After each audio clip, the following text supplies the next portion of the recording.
ಧರಣಿಪಾಲ ದೇವನೇ ಕರುಣೆ ತೋರೋ ಕರುಣನೆ, ಧರಣಿಪಾಲ ದೇವನೇ ಕರುಣೆ ತೋರೋ ಕರುಣನೆ, ಸರ್ವಜ್ಞಾನದಾತನೇ ಅಖಿಲ ಲೋಕದೊಡೆಯನೇ, ಸರ್ವಜ್ಞಾನದಾತನೇ ಅಖಿಲ ಲೋಕದೊಡೆಯನೇ, ಧರಣಿಪಾಲ ದೇವನೇ ಕರುಣೆ ತೋರೋ ಕರುಣನೆ. ವಿಶೇಷವಾಗಿ ಹದಿಹರೆಯದ ಸವಾಲುಗಳು ಮತ್ತು ಜವಾಬ್ದಾರಿಗಳು ಎನ್ನುವ ವಿಷಯದ ಬಗ್ಗೆ ಡಾಕ್ಟರ್ ಸುಲೇಖಾ ವರದರಾಜ್ ಮಕ್ಕಳ ತಜ್ಞರು ನಮ್ಮನ್ನುದ್ದೇಶಿಸಿ ಮಾರ್ಗದರ್ಶನವನ್ನು ನೀಡಲಿಕ್ಕಿದ್ದಾರೆ. ಈ ಕಾರ್ಯಕ್ರಮವನ್ನು ನಮ್ಮ ಸಂಸ್ಥೆಯಲ್ಲಿ ಆಯೋಜಿಸಿದವರು ಸುಳ್ಯ ವೈದ್ಯಕೀಯ ಸಂಘ ಶಾಖೆಯ ಅಧ್ಯಕ್ಷರಾದಂತಹ ಹಾಗೆ ನಮ್ಮ ಸಂಸ್ಥೆಯ ಹಳೆ ವಿದ್ಯಾರ್ಥಿಯಾಗಿರುವಂತಹ ಡಾಕ್ಟರ್ ವೀಣಾ ಎನ್ ನಮ್ಮ ಸಂಸ್ಥೆಯೊಂದಿಗೆ ನಿಕಟ ಸಂಬಂಧವನ್ನು ಇಟ್ಕೊಂಡಿದ್ದಾರೆ. ಪ್ರತಿ ವರ್ಷ ಇಂತಹ ಯಾವುದಾದರೂ ಒಂದೆರಡು ಕಾರ್ಯಕ್ರಮಗಳನ್ನು, ವೈದ್ಯಕೀಯ ಸೇವೆಗೆ ಸಂಬಂಧಪಟ್ಟ ಕಾರ್ಯಕ್ರಮಗಳನ್ನು ನಮ್ಮ ಸಂಸ್ಥೆಯಲ್ಲಿ ಹಮ್ಮಿಕೊಳ್ತಾ ಇದ್ದಾರೆ. ಭಾರತೀಯ ವೈದ್ಯಕೀಯ ಸಂಘ ಮತ್ತೆ ನನ್ನ ಎರಡು ಸ್ನೇಹಿತರು ಇದ್ದಾರೆ, ಡಾಕ್ಟರ್ ಸವಿತಾ ಮತ್ತು ಡಾಕ್ಟರ್ ರಜನಿ ಅಂತ, ಮತ್ತು SB ಲ್ಯಾಬ್ ಅವರ ಸಹಯೋಗದಲ್ಲಿ ನಿಮಗೆ ಉಚಿತ ರಕ್ತ ಪರೀಕ್ಷೆಯನ್ನು ಮಾಡಲಿಕ್ಕೋಸ್ಕರ ಇವತ್ತು ರಕ್ತ ತೆಗೆದುಕೊಂಡದ್ದು. ನಿಮ್ಮ ಹಿಮೋಗ್ಲೋಬಿನ್ ಎಷ್ಟಿದೆ, ನಿಮ್ಮ ಕೆಂಪು ರಕ್ತ ಕಣಗಳು ಹೇಗಿದೆ, ಸರಿ ಇದೆಯೇ, ಕಡಿಮೆ ಇದ್ರೆ ಅದಕ್ಕೆ ಸರಿಯಾದ ಚಿಕಿತ್ಸೆಯನ್ನ ಕೊಡುವಲ್ಲಿ ಭಾರತೀಯ ವೈದ್ಯಕೀಯ ಸಂಘ, ಶಾಲೆ ಮತ್ತು ಸರ್ಕಾರಿ ಆಸ್ಪತ್ರೆಗಳ ಸಹಯೋಗದಲ್ಲಿ ನಿಮಗೆ ಚಿಕಿತ್ಸೆಯನ್ನು ನೀಡಲಾಗುತ್ತೆ. ನಾವು ದಿನನಿತ್ಯ ನೋಡ್ತೇವೆ ಎಷ್ಟೋ ಪೋಷಕರು ನಮ್ಮಲ್ಲಿಗೆ ಬಂದು ಕಣ್ಣೀರು ಹಾಕ್ತಾರೆ. ನಮಗೆ ನಮ್ಮ ಮಕ್ಕಳನ್ನು ಅರ್ಥ ಮಾಡ್ಲಿಕ್ಕಾಗೋದಿಲ್ಲ, ನನ್ನ ಮಗಳು ನನ್ನನ್ನು ವೈರ್ಯ ಹಾಗೆ ನೋಡ್ತಾಳೆ, ನನ್ನ ಮಗ ನನ್ನ ಹತ್ರ ಮಾತನಾಡೋದಿಲ್ಲ, ಈ ಥರದ ಕಂಪ್ಲೇಂಟ್ ಎಲ್ಲ ಇದ್ದು ಕಣ್ಣೀರಿಡುವ ಪೋಷಕರನ್ನು ಸಹ ನೋಡ್ತೇವೆ. ಸೊ ಈ ನಿಟ್ಟಿನಲ್ಲಿ ಇಂತಹ ಒಂದು ಉಪನ್ಯಾಸ ಕಾರ್ಯಕ್ರಮದಲ್ಲಿ ನಾನು ಒಂದು 4 ವಿಷಯಗಳನ್ನು ನಿಮ್ಮ ಮುಂದೆ ಇಡಬೇಕು ಅಂತಿದ್ದೇನೆ. ಒಂದು, ನಿಮಗೆಲ್ಲಿ ಇರುವಂತಹ ದೈಹಿಕವಾದ ಸವಾಲುಗಳು ಯಾವುದು, ಎರಡನೇದಾಗಿ ನಿಮ್ಮ ಮಾನಸಿಕ ಸವಾಲುಗಳೇನು ಈ ಹದಿಹರೆಯದ ಸಂದರ್ಭದಲ್ಲಿ, ಹಾಗೂ 3ನೇ ಪಾಯಿಂಟ್, ಈ ದೈಹಿಕ ಮತ್ತು ಮಾನಸಿಕ ಸವಾಲುಗಳನ್ನು ಹೀಗೆ ನೀವು ಜವಾಬ್ದಾರಿಯುತವಾಗಿ ನಿರ್ವಹಿಸಬಹುದು, ಹಾಗೂ ಕೊನೆಯದಾಗಿ how to study for life, ಜೀವನಕ್ಕಾಗಿ ಹೇಗೆ ನಿಮ್ಮ ಕಲಿಕೆಯನ್ನು ಮಾಡಬಹುದು ಅಂತ. ಹುಲ್ಲಾಗು ಬೆಟ್ಟದಡಿ ಮನೆಗೆ ಮಲ್ಲಿಗೆಯಾಗು, ಕಲ್ಲಾಗು ಕಷ್ಟಗಳ ಮಳೆಯ ವಿಧಿಸಿರಿ, ಬೆಲ್ಲ ಸಕ್ಕರೆಯಾಗು ದೀನ ದುರ್ಬಲರಿಗೆ, ಎಲ್ಲರೊಳಗೆ ಒಂದಾಗು ಮಂಕುತಿಮ್ಮ. ಕೇಳಿದಿರಾ? ಕೇಳಿಲ್ಲ? ಹುಲ್ಲಾಗು ಬೆಟ್ಟದಡಿ, ಹೌದಲ್ಲ? ಹಾಗಾದ್ರೆ ಸುಲಭ ಆಯ್ತು. ಹುಲ್ಲಿಗೆ ಬೆಳಿಲಿಕ್ಕೆ ಕಷ್ಟ ಇಲ್ಲ, ಒಂದ್ ಸ್ವಲ್ಪ ಮಳೆ ಬಿದ್ದರೂ ಬೆಳೀತದೆ.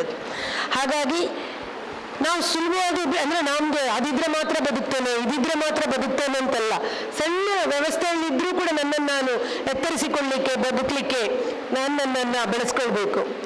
ಕಲ್ಲಾಗು ಕಷ್ಟಗಳ ಮಳೆಯ ವಿಧಿ ಸುರಿಯೇ. ಆಯ್ತಪ್ಪ, ಕಷ್ಟ ಬಂತು, ಕಷ್ಟಗಳ ಮಳೆನೇ ಬರ್ತಾ ಇದ್ರೆ ನಾನು ಅದನ್ನು ತಡ್ಕೊಂಡು ಕಲ್ಲಾಗ್ತೇನೆ, ಕಲ್ಲು ಕರಗೋದಿಲ್ವಲ್ಲ, ಕಲ್ಲು ಗಟ್ಟಿಯಾಗಿ ನಿಲ್ಲಿರ್ತದೆ. ನಿಮ್ಮ ದೇಹ ಚೆನ್ನಾಗಿದೆಯಾ ಅಂತ ನೀವು ಕೇಳ್ಕೊಳ್ಬೇಕು.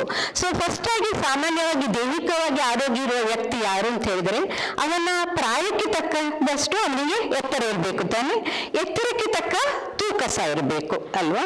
ಸೊ ಕೆಲವರಿಗೆ ಎಲ್ಲ ಅನಿಸ್ಬೋದು, ಈಗ ನೀವೆಲ್ಲ 8ರಿಂದ 10ನೇ ಕ್ಲಾಸಿನ ಮಕ್ಕಳು, ಹೌದು ತಾನೆ, ನಿಮಗೆ ಅನಿಸ್ಬೋದು ಕೆಲವರು ನಿಮ್ಮನ್ನು ಕುಳ್ಳಿ ಅಂತ ಹೇಳ್ಬೋದು ಅಲ್ವಾ, ಕೆಲವರು ಡಿಮ್ಮಿ ಅಂತ ಹೇಳ್ಬೋದು ಅಲ್ವಾ. ಸೊ ಅಮ್ಮಂದಿರು ಸಹ ಏನು ನನ್ನ ಮಗಳು ತುಂಬಾ ಸಪೂರ ಇದ್ದಾಳೆ ಅಲ್ವಾ, ಆ ಥರ ಏನು ಎಲುಬಿನಾಗಿ ಕಡ್ಡಿಯಾಗಿ ಇದ್ದಿ ಆ ಥರ ಎಲ್ಲ ಹೇಳುವಾಗ ನಿಮಗೆ ಸಡನ್ಲಿ ನಿಮ್ಮ ಕ್ಲಾಸಿನ ಕೆಲವರು ತುಂಬಾ ಉದ್ದ ಇದ್ದಾರೆ, ನಾನು ತುಂಬಾ ಸಣ್ಣಗಿದ್ದೆ ಅಂತ ಕೀಳರಿಮೆ ಬರುವ ಸಾಧ್ಯತೆ ಇದೆ. ಸೊ ಒಂದಂತ ಅನ್ಕೊಳ್ಳಿ, ನೀವೆಲ್ಲ ನಿಮ್ಮ ಆರೋಗ್ಯ ದೇಹಕ್ಕೆ ಬೇಕಾದ ಕರೆಕ್ಟ್ ಫುಡ್ ತಗೊಂಡ್ರೆ, ಎಲ್ಲರೂ ಹಾಗೂ ಎಕ್ಸಸೈಸ್ ಸರಿ ಮಾಡಿದ್ರೆ ಎಲ್ಲರೂ ಅವರವರ ವೇಗದಲ್ಲಿ ಅವರವರ ಹೈಟ್ಗೆ ಬರ್ತದೆ.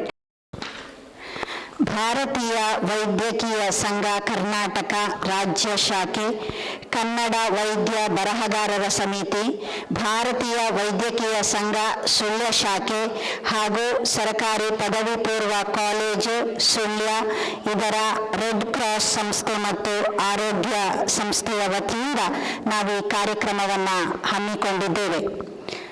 ವಿಶೇಷವಾಗಿ ಹದಿಹರೆಯದ ಸವಾಲುಗಳು ಮತ್ತು ಜವಾಬ್ದಾರಿಗಳು ಎನ್ನುವ ವಿಷಯದ ಬಗ್ಗೆ ಡಾಕ್ಟರ್ ಸುಲೇಖಾ ವರದರಾಜ್ ಮಕ್ಕಳ ತಜ್ಞರು ನಮ್ಮನ್ನುದ್ದೇಶಿಸಿ ಮಾರ್ಗದರ್ಶನವನ್ನು ನೀಡಲಿಕ್ಕಿದ್ದಾರೆ.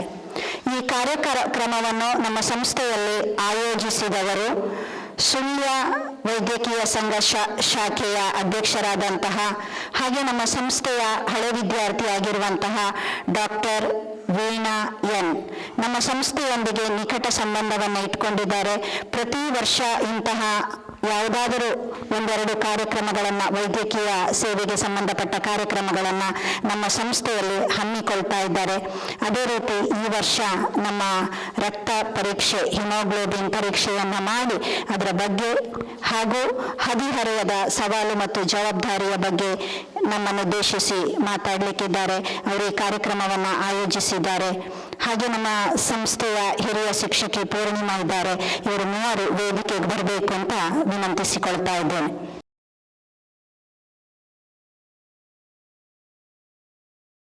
ಈಗಾಗಲೇ ನಾವು ಬೆಳಿಗ್ಗೆ 9:30ರಿಂದ ನಮ್ಮ ಕಾರ್ಯಕ್ರಮವನ್ನು ಪ್ರಾರಂಭಿಸಿ ಸುಮಾರು 200-250 ಮಕ್ಕಳ ರಕ್ತ ಪರೀಕ್ಷೆ ಕಾರ್ಯಕ್ರಮವನ್ನು ಮುಕ್ತಾಯಗೊಳಿಸಿದ್ದೇವೆ.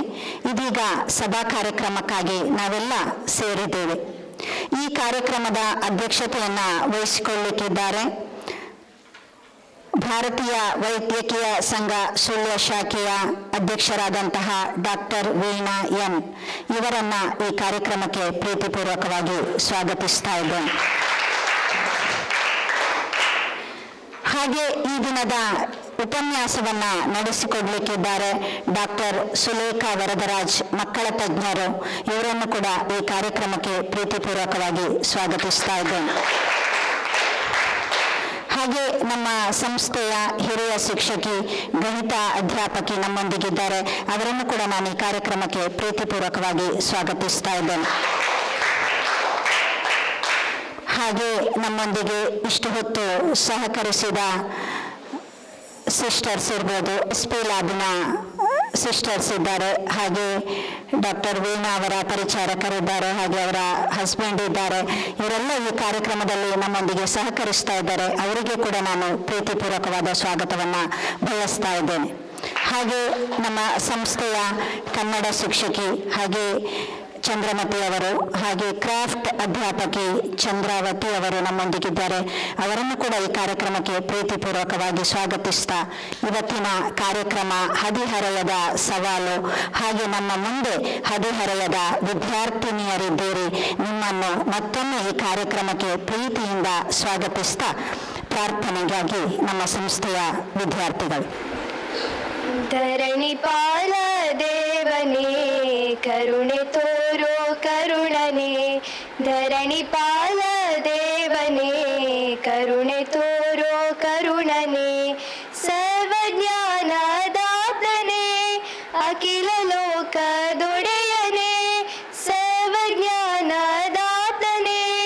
ಅಖಿಲ ಲೋಕದೊಡೆಯನೇ, ಧರಣಿ ಪಾಲ ದೇವನೇ ಕರುಣೆ ತೋರೋ ಕರುಣನೆ, ಧರಣಿ ಪಾಲ ದೇವನೇ ಕರುಣೆ ತೋರೋ ಕರುಣನೆ, ಅಣುವು ಕಣವು ನಿನ್ನ ಸೃಷ್ಟಿ ಸುರಿವೆ ಸಕಲಕ್ಕೆ ವರದ ವೃಷ್ಟಿ, ಅಣುವು ಕಣವು ನಿನ್ನ ಸೃಷ್ಟಿ ಸುರಿವೆ ಸಕಲಕ್ಕೆ ವರದ ವೃಷ್ಟಿ, ದಿವ್ಯಾದೀಪ್ತಿಯ ಜ್ಞಾನ ಸ್ಫೂರ್ತಿಯ ಹರಸು ನಮ್ಮ ಕಾರ್ಯವ, ಬೆಳಗಿಸು ಜಯ ದೀಪವ, ಧರಣಿ ಪಾಲ ದೇವನೇ ಕರುಣೆ ತೋರೋ ಕರುಣನೆ, ಧರಣಿ ಪಾಲ ದೇವನೇ ಕರುಣೆ ತೋರೋ ಕರುಣನೆ, ಕರುಣೆ ತೋರೋ ಕರುಣನೆ, ಕರುಣೆ ತೋರೋ ಕರುಣನೆ.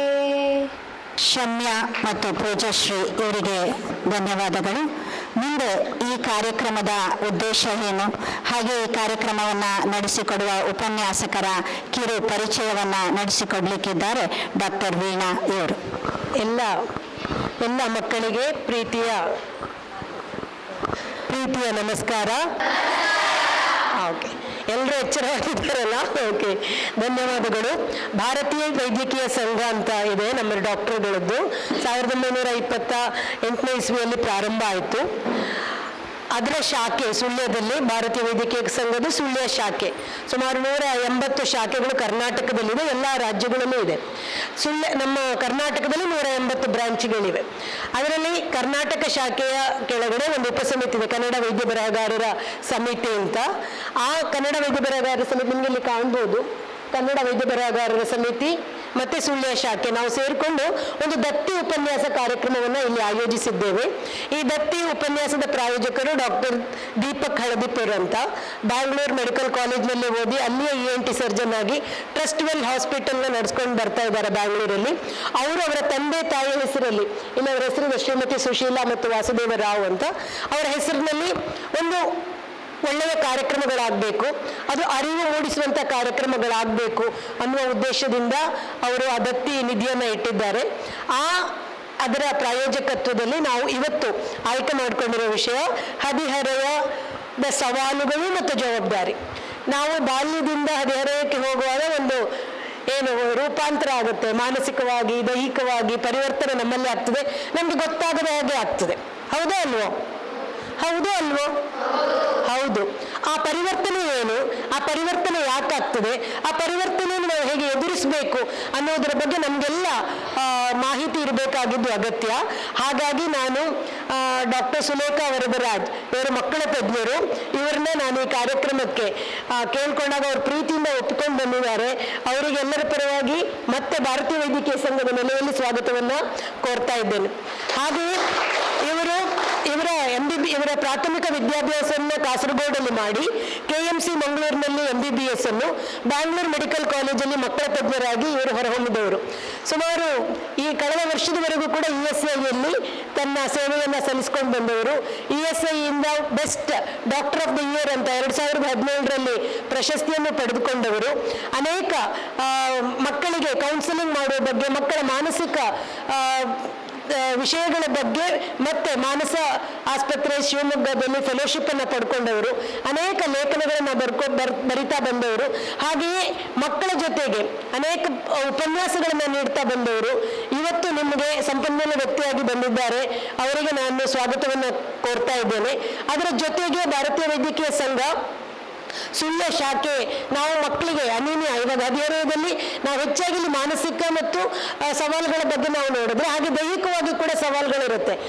ರಕ್ತಹೀನತೆ, ನಮಗೆ 8-9 ವರ್ಷ ಆದಾಗ ಈಗಿನ ಮಕ್ಕಳು 12 ವರ್ಷದ ಒಳಗಡೆ ನಾವು ನಮ್ಮ ಋತುಚಕ್ರ ಪ್ರಾರಂಭ ಆಗುವ ಕಾರಣ ರಕ್ತಸ್ರಾವ ಆಗುತ್ತೆ. ಶರೀರದಿಂದ ರಕ್ತವನ್ನು ಸ್ವಲ್ಪ ಕಳ್ಕೊಳ್ತಾ ಇರ್ತೀವಿ. ಅದು ಎಷ್ಟು ಕಳ್ಕೊಂಡಿದೀವಿ, ಎಷ್ಟು ಇದೆ, ನಾರ್ಮಲ್ ಇದೆಯಾ, ಎಷ್ಟಿದೆ ಅನ್ನೋದನ್ನ ಪರೀಕ್ಷೆ ಮಾಡ್ಲಿಕ್ಕೋಸ್ಕರ ನಾವು ಭಾರತೀಯ ವೈದ್ಯಕೀಯ ಸಂಘ ಮತ್ತೆ ನನ್ನ 2 ಸ್ನೇಹಿತರು ಇದ್ದಾರೆ, ಡಾಕ್ಟರ್ ಸವಿತಾ ಮತ್ತು ಡಾಕ್ಟರ್ ರಜನಿ ಅಂತ, ಮತ್ತು SB ಲ್ಯಾಬ್ ಅವರ ಸಹಯೋಗದಲ್ಲಿ ನಿಮಗೆ ಉಚಿತ ರಕ್ತ ಪರೀಕ್ಷೆಯನ್ನು ಮಾಡ್ಲಿಕ್ಕೋಸ್ಕರ ಇವತ್ತು ರಕ್ತ ತೆಗೆದುಕೊಂಡದ್ದು. ನಿಮ್ಮ ಹಿಮೋಗ್ಲೋಬಿನ್ ಎಷ್ಟಿದೆ, ನಿಮ್ಮ ಕೆಂಪು ರಕ್ತ ಕಣಗಳು ಹೇಗಿದೆ, ಸರಿ ಇದೆಯೇ, ಕಡಿಮೆ ಇದ್ರೆ ಅದಕ್ಕೆ ಸರಿಯಾದ ಚಿಕಿತ್ಸೆಯನ್ನ ಕೊಡುವಲ್ಲಿ ಭಾರತೀಯ ವೈದ್ಯಕೀಯ ಸಂಘ, ಶಾಲೆ ಮತ್ತು ಸರ್ಕಾರಿ ಆಸ್ಪತ್ರೆಗಳ ಸಹಯೋಗದಲ್ಲಿ ನಿಮಗೆ ಚಿಕಿತ್ಸೆಯನ್ನು ನೀಡಲಾಗುತ್ತೆ. ನಮ್ಮ ಹಿಮೋಗ್ಲೋಬಿನ್ ಪರ್ಸೆಂಟೇಜ್ ಎಷ್ಟಿದೆ ಅನ್ನುವಂಥದ್ದು ನಮಗೆ ಗೊತ್ತಿರಬೇಕು. ಅದಕ್ಕೋಸ್ಕರ ಮಾಡಿದ್ದೆ ಹೊರತು ಕೆಲವು ಮಕ್ಕಳಂತೂ ಹತ್ತಿದ್ದಾಯ್ತು, ಕರೆದಿದ್ದಾಯ್ತು. ಅಂದ್ರೆ ನಾವು ಒಂದು ಸಣ್ಣ ನೋವನ್ನು ಕೂಡ ಸಹಿಸ್ಲಿಕ್ಕೆ ತಯಾರಾಗಿಲ್ಲ ಅಂತ ಅದನ್ನ ಸೂಚಿಸ್ತದೆ ಅಲ್ವಾ?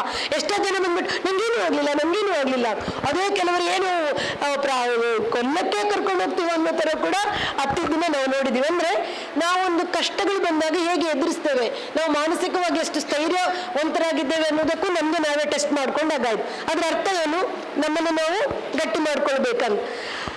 ನಮ್ಮ ಈ ಪರೀಕ್ಷೆಯಲ್ಲಿ ಮಾಡಲಿಕ್ಕೆ ನಮಗೆ ಸಹಕರಿಸಿದಂಥ ಎಲ್ಲರನ್ನೂ, ಇದು ವಂದನಾರ್ಪಣೆ ಅಲ್ಲ, ಆದರೂ ಕೂಡ ನನ್ನ ಪ್ರಾಸ್ತಾವಿಕ ನುಡಿಗಳಲ್ಲಿ ನಾನು ಹೇಳಬೇಕಾಗುತ್ತೆ. ಈ ಶಾಲೆಯ ಎಲ್ಲ ಶಾಲೆಯ ಉಪಪ್ರಾಂಶುಪಾಲರಿಗೆ ಮತ್ತು ಮಮತಾ ಮೇಡಮ್ ಅವರಿಗೆ, ಚಂದ್ರಮತಿ ಮೇಡಮ್ ಅವರಿಗೆ ಎಲ್ರಿಗೂ ಕೂಡ ನಾನು ಧನ್ಯವಾದಗಳನ್ನು ಹೇಳ್ತೇನೆ. ಮಕ್ಕಳೇ, ಈಗ ಇವರು ನಿಮ್ಮ ಹತ್ರ ಏನು ಮಾತಾಡ್ತಾರೆ ದಯವಿಟ್ಟು ಮನಸ್ಸಿಟ್ಟು ಕೇಳಿ. ಆಮೇಲೆ ಪ್ರಶ್ನೋತ್ತರ ಸಮಯದಲ್ಲಿ ನಿಮ್ಗೆ ಬೇಕಾದ್ರೆ ಪ್ರಶ್ನೆಗಳನ್ನ ಕೇಳ್ಬೋದು. ಸಂಕೋಚ ಆಯಿತು ಅಂತಂದರೆ ಯಾವಾಗ ನನ್ನ ಹತ್ರ ಸಪ್ರೇಟ್ ಆಗು ಕೇಳ್ಬೋದು. ನಿಮ್ಮ ಯಾವುದೇ ಸಮಸ್ಯೆಗಳಿಗೆ ಸ್ಪಂದಿಸಲಿಕ್ಕೆ ಟೀಚರ್ಸ್ ಇದ್ದೇವೆ, ನಾವಿದ್ದೇವೆ. ಯಾವ ಮಗು ಕೂಡ ಒಂದು ಭಯದಲ್ಲಿ, ಆತಂಕದಲ್ಲಿ ಹದಿಹರೆಯವನ್ನು ಕಳಿಬಾರ್ದು. ಹದಿಹರೆಯ ಒಂದು ಸಂಭ್ರಮದ ಗಳಿಗೆ ಆಗಬೇಕು. ಮುಟ್ಟಿನ ವಿಷಯ ಇರ್ಬೋದು, ಯಾವುದೇ ಸಮಸ್ಯೆಗಳಿರ್ಬೋದು, ಆವಾಗ ಅದನ್ನ ನಿಮ್ಮ ಮನಸ್ಸಿನೊಳಗೆ ಇಟ್ಕೊಂಡು ಅದು ಮುಂದಕ್ಕೆ ನಿಮ್ಮ ಏನು ಪೂರ್ಣ ಸರ್ವತೋನ್ಮುಖ ಬೆಳವಣಿಗೆಗೆ ಅದು ಒಂದು ಅಡ್ಡಿ ಆತಂಕ ಆಗಬಾರ್ದು ಅನ್ನುವ ದೃಷ್ಟಿಯಲ್ಲಿ ಈ ಕಾರ್ಯಕ್ರಮವನ್ನು ಇಲ್ಲಿ ಆಯೋಜಿಸಿದ್ದೇವೆ. ಮುಂದೆ ಇಲ್ಲಿ ಕಾರ್ಯಕ್ರಮವನ್ನು ಆಯೋಜಿಸಲಿಕ್ಕೆ ಅವಕಾಶ ಕೊಟ್ಟ ಎಲ್ರಿಗೂ ವಂದಿಸ್ತೇನೆ. ಹದಿಹರೆಯದ ಸವಾಲು ಮತ್ತು ಜವಾಬ್ದಾರಿ. ನಮ್ಮ ಮುಂದೆ ಎಲ್ಲ ಹದಿಹರೆಯದ ವಿದ್ಯಾರ್ಥಿಗಳಿದ್ದೀರಿ. ಬೇರೆ ಬೇರೆ ನಮ್ಮ ಮುಂದೆ ಸವಾಲುಗಳಿದೆ. ನಾವು ಹೇಳ್ತೇವೆ ಮಕ್ಕಳಿಗೆ ಏನು ಸಮಸ್ಯೆ ಅಂತ. ಮಕ್ಕಳ ಸಮಸ್ಯೆ ಮಕ್ಕಳಿಗೆ ಗೊತ್ತು. ಅದನ್ನು ಅರ್ಥ ಮಾಡಿಕೊಂಡು ನಮ್ಮೊಂದಿಗೆ ಮಾತಾಡ್ತಾರೆ ಮಕ್ಕಳ ತಜ್ಞರಾದ ಸುಲೇಖಾ ವರದರಾಜ್ ಅವರು. ಎಲ್ಲರಿಗೂ ನಮಸ್ತೆ. ವೇದಿಕೆಯಲ್ಲಿರುವ ಗೌರವಾನ್ವಿತ ಡಾಕ್ಟರ್ ವೀಣಾ ಅವರೇ, ಈ ಕಾಲೇಜಿನ ಶಿಕ್ಷಕ ವೃಂದದವರೇ, ಹಾಗೂ ನೆರೆದಿರುವ ಎಲ್ಲ ಹದಿಹರೆಯದ ಮಕ್ಕಳೇ, ನಿಮ್ಮನ್ನೆಲ್ಲ ನೋಡುವಾಗ ನನಗೆ ತುಂಬ ಖುಷಿ ಆಗ್ತದೆ, ಅದರೊಟ್ಟಿಗೆ ಭಯ ಸಹ ಆಗ್ತದೆ. ಮೊದಲಿಗೆ ನಾನು ಖುಷಿಯ ವಿಷಯ ಹೇಳಬೇಕು ಅಲ್ವಾ, ಯಾಕೆ ಖುಷಿ ಆಗ್ತದೆ ಅಂತ. ನಿಮಗೆಲ್ಲ ಗೊತ್ತಿರೋ ಹಾಗೆ ಹದಿಹರೆಯ ಅಂತ ಹೇಳಿದ್ರೆ ಆ ಪ್ರಾಯ ಯಾವುದು ಅಂತ ಗೊತ್ತಲ್ಲ, ಒಂದು 9 ರಿಂದ 18 ಅಂತ ಹೇಳಿದ್ರೆ ಒಂದು ಹುಡುಗಿ ಹೆಂಗಸಾಗಿ ಮಾರ್ಪಾಡುವುದು, ಹುಡುಗ ಗಂಡಸಾಗಿ ಆಗುವ ಅವಧಿ. ಆ ಸಂದರ್ಭದಲ್ಲಿ ನಿಮ್ಮನ್ನು ನೋಡಿ ನನಗೆ ಖುಷಿ ಯಾಕೆ ಆಗ್ತದೆ ಅಂತ ಹೇಳಿದ್ರೆ, ನಿಮಗೆಲ್ಲ ಅದ್ಭುತ ಸಾಧ್ಯತೆ ಇರುವಂತಹ ಪ್ರಾಯ ಇದು. ನೀವು ನಿಮ್ಮ ಈ ಸಂದರ್ಭದಲ್ಲಿ ಬರುವ ಸವಾಲುಗಳನ್ನು ಸಮರ್ಥವಾಗಿ ಜವಾಬ್ದಾರಿಯುತವಾಗಿ ನಿರ್ವಹಿಸಿದರೆ ನೀವು ಖಂಡಿತವಾಗಿಯೂ ನಿಮ್ಮ ಕ್ಷೇತ್ರದಲ್ಲಿ, ನಿಮ್ಮ ಆಸಕ್ತಿಯ ಕ್ಷೇತ್ರದಲ್ಲಿ ಖಂಡಿತವಾಗಿ ಒಂದು ಒಳ್ಳೆಯ ಪ್ರಜೆಯಾಗಿ ಹೊಮ್ಮುವುದರಲ್ಲಿ ಯಾವುದೇ ಸಂಶಯ ಇಲ್ಲ. ಅಷ್ಟೇ ಭಯ ಆಗ್ತದೆ, ಅದನ್ನು ಸಹ ನಾನು ಹೇಳಬೇಕು. ಯಾಕೆಂದ್ರೆ ನಾವು ದಿನನಿತ್ಯ ನೋಡ್ತೇವೆ ಎಷ್ಟೋ ಪೋಷಕರು ನಮ್ಮಲ್ಲಿಗೆ ಬಂದು ಕಣ್ಣೀರು ಹಾಕ್ತಾರೆ. ನಮಗೆ ನಮ್ಮ ಮಕ್ಕಳನ್ನು ಅರ್ಥ ಮಾಡ್ಲಿಕ್ಕಾಗೋದಿಲ್ಲ, ನನ್ನ ಮಗಳು ನನ್ನನ್ನು ವೈರ್ಯ ಹಾಗೆ ನೋಡ್ತಾಳೆ, ನನ್ನ ಮಗ ನನ್ನ ಹತ್ರ ಮಾತನಾಡೋದಿಲ್ಲ, ಈ ಥರದ ಕಂಪ್ಲೇಂಟ್ ಎಲ್ಲ ಇದ್ದು ಕಣ್ಣೀರಿಡುವ ಪೋಷಕರನ್ನು ಸಹ ನೋಡ್ತೇವೆ. ಸೊ ಈ ನಿಟ್ಟಿನಲ್ಲಿ ಇಂತಹ ಒಂದು ಉಪನ್ಯಾಸ ಕಾರ್ಯಕ್ರಮದಲ್ಲಿ ನಾನು ಒಂದು 4 ವಿಷಯಗಳನ್ನು ನಿಮ್ಮ ಮುಂದೆ ಇಡಬೇಕು ಅಂತಿದ್ದೇನೆ. ಒಂದು, ನಿಮಗೆಲ್ಲಿ ಇರುವಂತಹ ದೈಹಿಕವಾದ ಸವಾಲುಗಳು ಯಾವುದು, ಎರಡನೇದಾಗಿ ನಿಮ್ಮ ಮಾನಸಿಕ ಸವಾಲುಗಳೇನು ಈ ಹದಿಹರೆಯದ ಸಂದರ್ಭದಲ್ಲಿ, ಹಾಗೂ 3ನೇ ಪಾಯಿಂಟ್, ಈ ದೈಹಿಕ ಮತ್ತು ಮಾನಸಿಕ ಸವಾಲುಗಳನ್ನು ಹೀಗೆ ನೀವು ಜವಾಬ್ದಾರಿಯುತವಾಗಿ ನಿರ್ವಹಿಸಬಹುದು, ಹಾಗೂ ಕೊನೆಯದಾಗಿ how to study for life, ಜೀವನಕ್ಕಾಗಿ ಹೇಗೆ ನಿಮ್ಮ ಕಲಿಕೆಯನ್ನು ಮಾಡಬಹುದು ಅಂತ. ಸೊ ಈ ನಿಟ್ಟಿನಲ್ಲಿ ಪ್ರಥಮವಾಗಿ ನಿಮ್ಮ ಎದುರಿರುವಂತಹ ದೈಹಿಕ ಸವಾಲುಗಳು, ಚಾಲೆಂಜಸ್ ರಿಲೇಟೆಡ್ ಟು ಬಾಡಿ ಅಲ್ವಾ. ನಮ್ಮ ಬಾಡಿಯ ಬಗ್ಗೆ ನಮಗೆ ಗೊತ್ತಿರಬೇಕು, ನಮ್ಮ ಮೈಂಡಿನ ಬಗ್ಗೆ ಗೊತ್ತಿರಬೇಕು. ಈ ಬಾಡಿ ಮತ್ತು ಮೈಂಡಿನ ಕೋಆರ್ಡಿನೇಷನ್ ಸಹ ತುಂಬ ಮುಖ್ಯ ಆಗುತ್ತೆ. ಸ್ವಾಭಾವಿಕವಾಗಿ ನಮಗೆ ಕೆಲವು ಹೆಣ್ಣು ಮಕ್ಕಳಿಗೆ ಸ್ವಲ್ಪ ಆತಂಕ ಬರುತ್ತೆ. ಯಾಕೆಂದರೆ ಒಂದು ಹುಡುಗಿ ಹೆಂಗಸಾಗಿ ಮಾರ್ಪಾಡುವ ಸಂದರ್ಭದಲ್ಲಿ ತುಂಬ ಚೇಂಜ್ ಆಗತ್ತೆ, ಹೌದಲ್ಲ.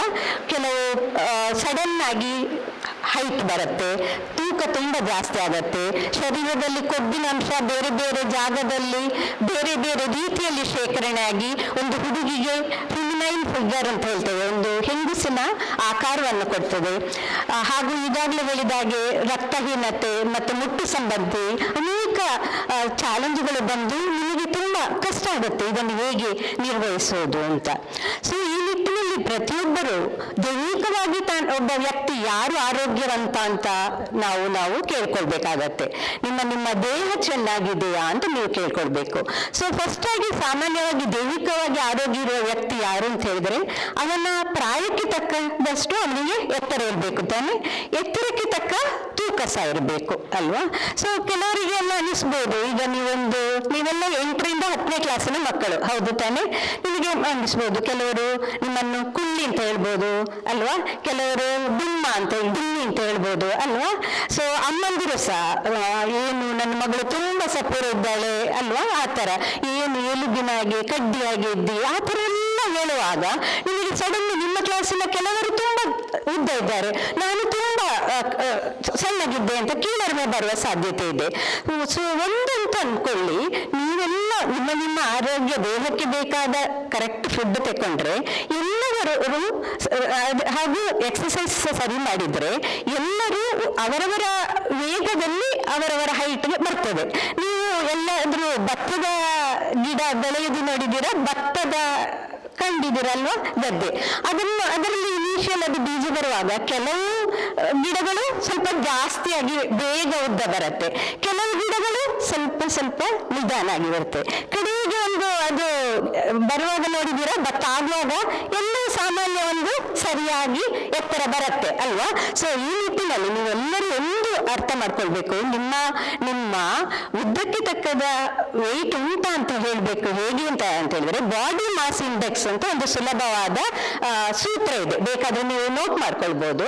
ಯಾಕಂದ್ರೆ ನಿಮ್ಮನ್ನು ಕೆಲವರು ಏನು ಸಪೂರ್ ಅಂತ ಹೇಳ್ಬೋದು, ಅದೇ ಹೇಳಿದವರೇ ದಪ್ಪ ಅಂತ ಸಹ ಹೇಳ್ಬೋದು. ಸೊ ನಿಮಗೆ ಗೊತ್ತಿರ್ಬೇಕು ವೈಜ್ಞಾನಿಕವಾಗಿ ನಾನು ನನ್ನ ಎತ್ತರಕ್ಕೆ ಬೇಕಾದ ತೂಕ ಇದ್ದೇನಾ ಅಂತ.